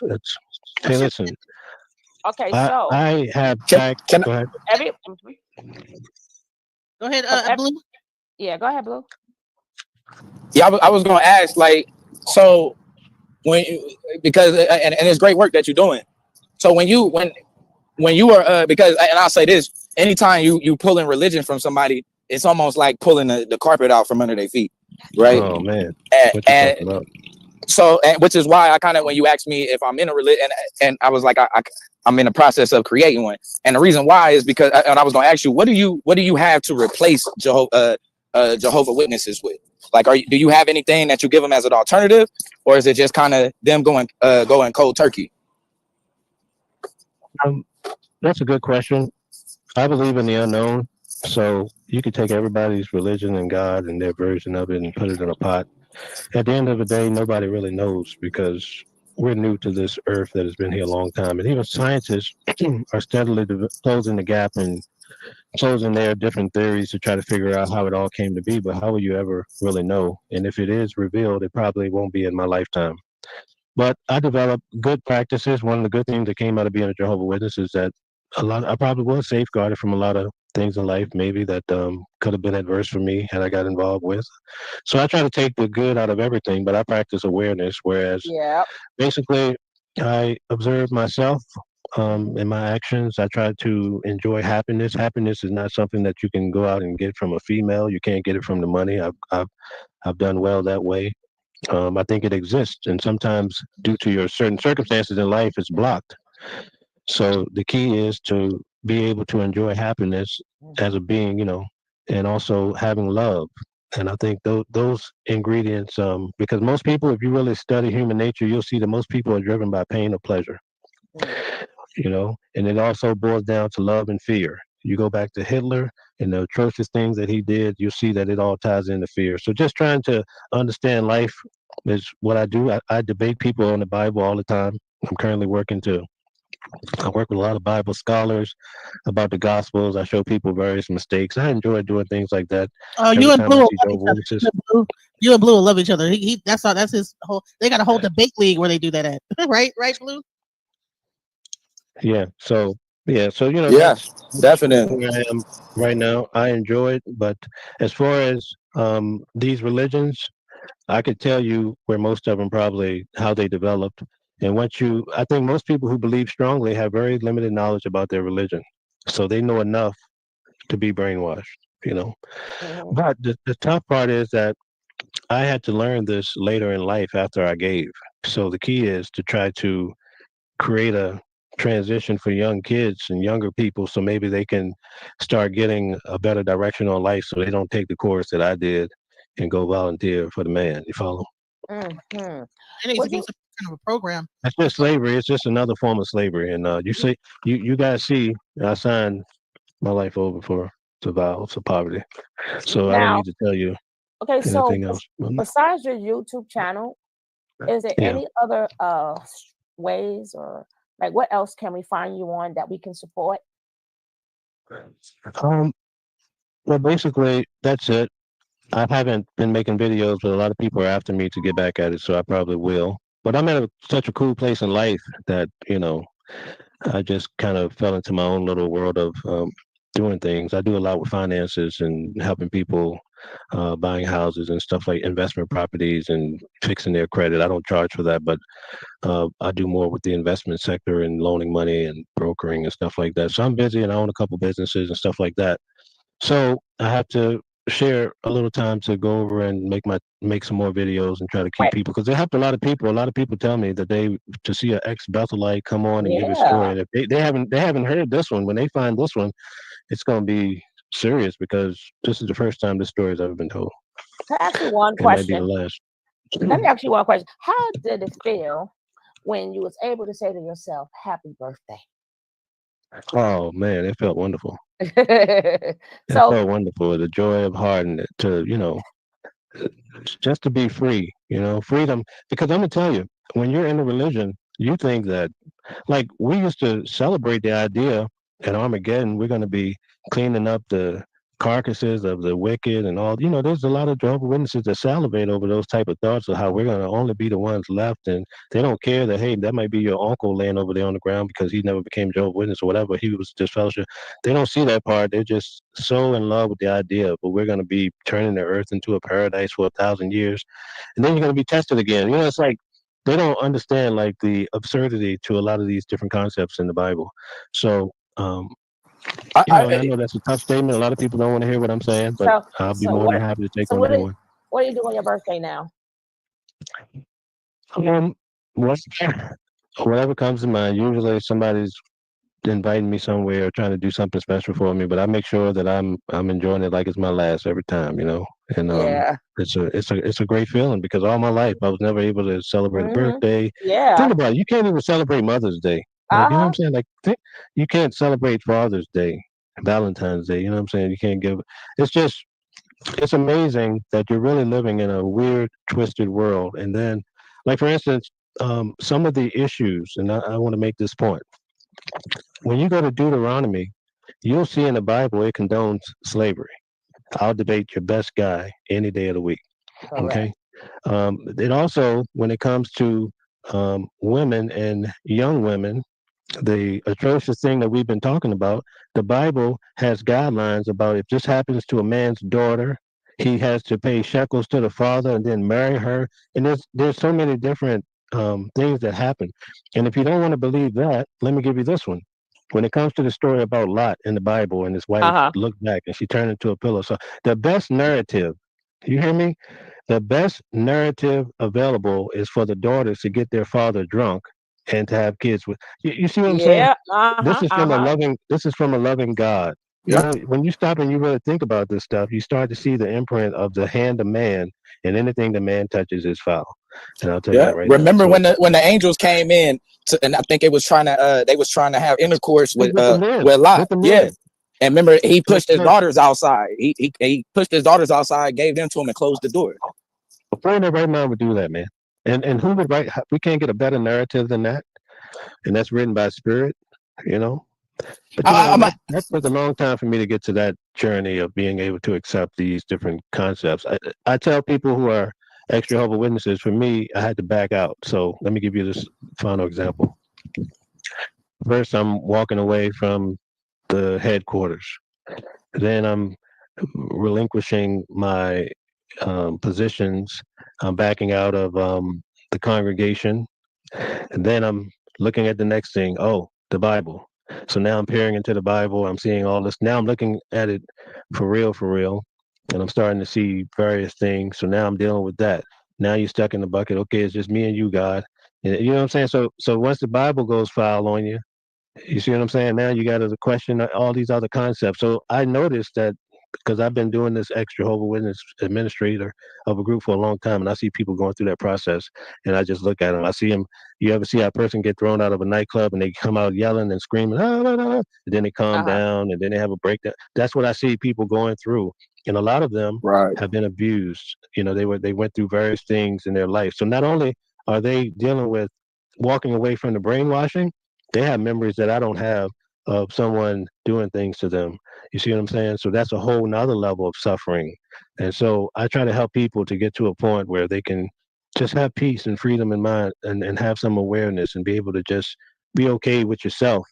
And when you look in the mirror, right, you see I, But I is looking in the mirror at me and understanding that I and me and how they work together and how you can observe yourself and what you're doing and understanding how love works, how happiness works. You know, happiness is just like the sun. It always shines, but sometimes the clouds block it. So in my life, you know, when things are dark, I try to understand what's blocking that happiness or that sunlight because it's always there.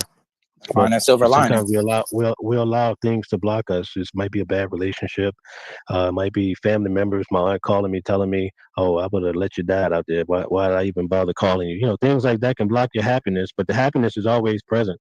Like when a rose is smelling sweet, it doesn't smell sweet just for the good people. It smells sweet for the bad. It's always constant, and the happiness is always there. I never really understood that. I always chase happiness and chase love. But those things that we have a hard time explaining what they are, but they exist. But we allow things to get in the way of the shining of it in our lives. So that's Uh, where I'm at. And Oh, quite frankly, I'm enjoying life. And that's well I'm said. just I could have I could have went a different route, or I could be still trapped into a religion that basically it's like in the Bible where the taskmaster was hitting them in the back saying more work, and you know, Right. I don't want no parts of that. So it's good to be free. And Yes, yes. when you're there, listen. Let me tell you how this works. Right. I never forget. I used to be in middle school, elementary school, and because of those Bible studies and the meetings talking about the end of the world, every time I put my life on it. Every time it thundered, I would think the end of the world was coming. That is terrifying for a child because that's what they Oh, teach. Armageddon's coming. Armageddon's coming. So you're always on the lookout. And look at me. I'm in my 40s now. You know, this has been a long journey of thunderstorms, thinking that the end of the world was coming, and now they're halfway backing away from that, and they're changing things around. So it's great to be free, but it's even better to help the younger ones who are coming up now.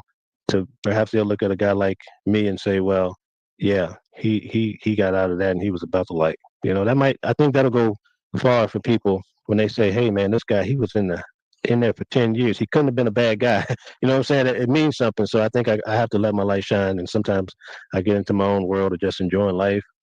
That I'm semi-retired. So, but I Did, want to reach out and do more to did you get my message out there.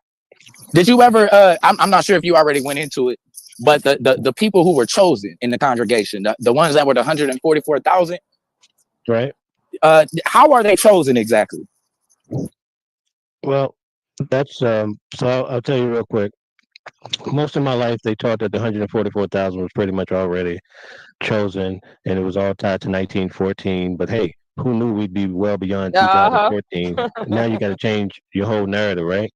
But during my last year, when I was in the infirmary, I never forget, I was in the bed, had surgery or whatever. They came out with an article saying that that number had not been closed, and said, so I said to myself, how convenient, because see now the old guys, especially the ones that were at Bethel, the headquarters when I got there, they all died off, and now they have to make room for the younger guys. So now the young guys can now, and I teach one thing, or I tell people one thing, and I saw this myself. The organization operates in a way to where they want company men, right? Especially if we want to try to entertain the idea that perhaps maybe the owners are not even Jehovah's Witnesses, right? But they want solid company men. The problem is, I'll give you an example. There was one brother, black brother, that had been at Bethel 30 years, and he used to talk to himself. They thought he was a little eccentric, but he was professing to be of the anointed, but they never used him in a heavy way. So that Mm. tells you about some, you know, he felt like it was racism. Him and I, we were great Uh-huh. friends, right? Okay. So when you start to really think about the whole dynamics of that, they now night brothers. So they get a company man and they go to him and convince him, allegedly, hey, have you ever thought that you're anointed? Oh, okay. You've been at Bethel 30 years. We know you ain't going to go crazy on us and make us look stupid. You're anointed. So now all of a sudden he's on the governing body. I know several brothers who, when I left Bethel, they were not anointed, had no idea of being anointed, and now they're on the governing body. So that's just my theory. Um, but it makes sense when you're running it like an organization, because other than that, you have to wait for a guy to say, hey, I'm anointed. Then you got to look at his track record and decide if you want to put him on the governing body. And so far, only one black man has made it.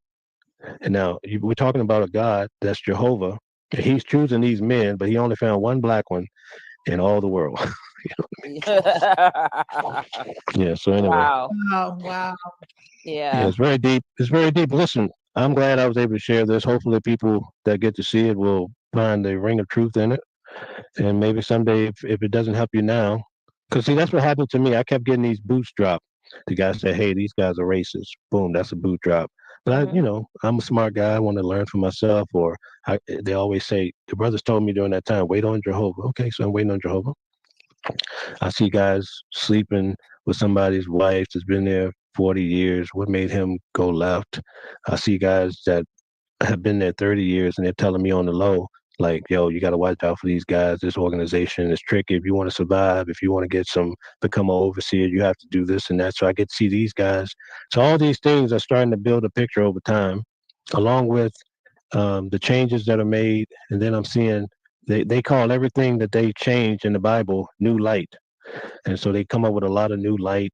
It's all manipulation. So the sooner you can understand about this religion thing, I think the better off you'll be. But you can still be happy. You look nice and relaxed, and you look like you on a whole new journey. It shows. You look free. Oh, great. Yeah, it's beautiful. And if you guys ever hear people using one thing I learned about like kind of cult like organizations, they have their own language. New Mhm. light, overseer, excommunicate. What was Right, what's the thing when they kick you out? Excommunicated. But like all the and then right, these things don't exist probably except for this group. That back when we were like carbonation, they had their own language. I love myself, thank myself. I think I'm thankful and all those different things that they would say. So one thing that they do first is they change how you talk and how you communicate, so that only people a part of the group communicate that way. And you Well, right. overseer. Well, that's a regular word of an watcher. overseer, but the watcher. Yeah. But I mean, No, that's his name. That's his name, the watcher. No, overseer is a weird name to be. I mean, since no, they had overseer is who they use to look over after the slaves. The overseer. right, but I'm saying that's not something we use in everyday talking like me and you. Like, there's no overseers right now in modern society. So the fact that they're using those type of words in their group of language, that they're in their language, their communication. Not only that, but overseer is not biblical. Remember, everything that Correct. they stand on is supposed to be directly from the word. So all of the name, that's why the names that they use, even them not Yeah. referencing being a Christian, because remember, they want to make sure that they separate from Mhm. being Christians. Even though it's in a way they'll say, yeah, we're Christ light, but we're the witnesses of Jehovah. So Yeah. those words aren't biblical. You know what I mean? But they're using them. Watch, you know what I mean? Even from the watchtower, none of that's not scripture. What no watchtowers in the biblical time? Yeah, those aren't Right. scriptural titles. So when you use those type of titles, but yet you're going against people, you're using the scripture to go against birthdays. You use the scripture conveniently to go against Christmas. But then and why people shouldn't have titles, because that was one of the main things they would say. People ain't supposed to have all of these titles, but yet when you get into theirs, there's all of these titles. The Yeah. new light So let sounds me like a Masonic word. New light. That sounds like something the Masons use when they're talking about their levels or when they learning more information. remember the founder. The founder was a Mason. He was Mr. also a Herbert, 7-day right? Adventist. That he was excommunicated, I believe, as a 7-day Adventist. So he went and started his own religion, That's which is the Herbert, Jehovah's right? Witnesses. So No, That's Herbert. it's Charles Russell Tate or Charles Russell Tate. Ted Russell, yeah, Charles Ted Russell. So it's most people that are Jehovah's Witnesses now, they don't understand. They wouldn't know that. And let me tell you what they did about 2 years ago. He was buried, or near his monument. They had a pyramid with his name on it and all that, and they removed it 2 years ago because it was one of the big things that a lot of people were leaving the religion for, because they found out this guy's over here with a pyramid and he believed in all Mhm. these different concepts. It's hard Yeah. to push a religion along with that. It's wild because in San Diego, right, we have a place called Old Town San Diego. It's a real historic place, and they have in I think like 5th grade, you go on a field trip there. And what's wild is he bought a house for like Ezekiel.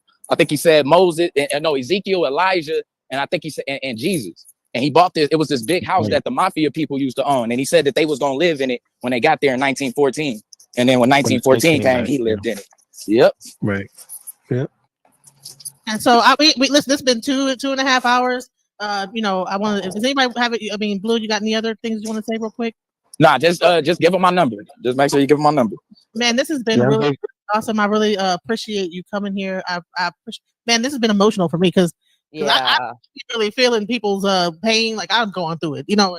I done went through the whole story, even until I got mad. I cried at one point when they took your money. I said, they took his money, didn't they? I know they took his money. But don't forget, guys, his YouTube page is Watching the World. You see it written across exactly the way it is. Check it out. If you want to learn more and hear what he got to say, please check out Watching the World. Alchemize your energy. Darling, let your spirit be free. Don't give up. Keep on pushing through. Now is the time. It's all up to you. Alchemize your energy. My friend, let your spirit be free. Don't give up, keep on pushing through. Now is the time, it's all up to you.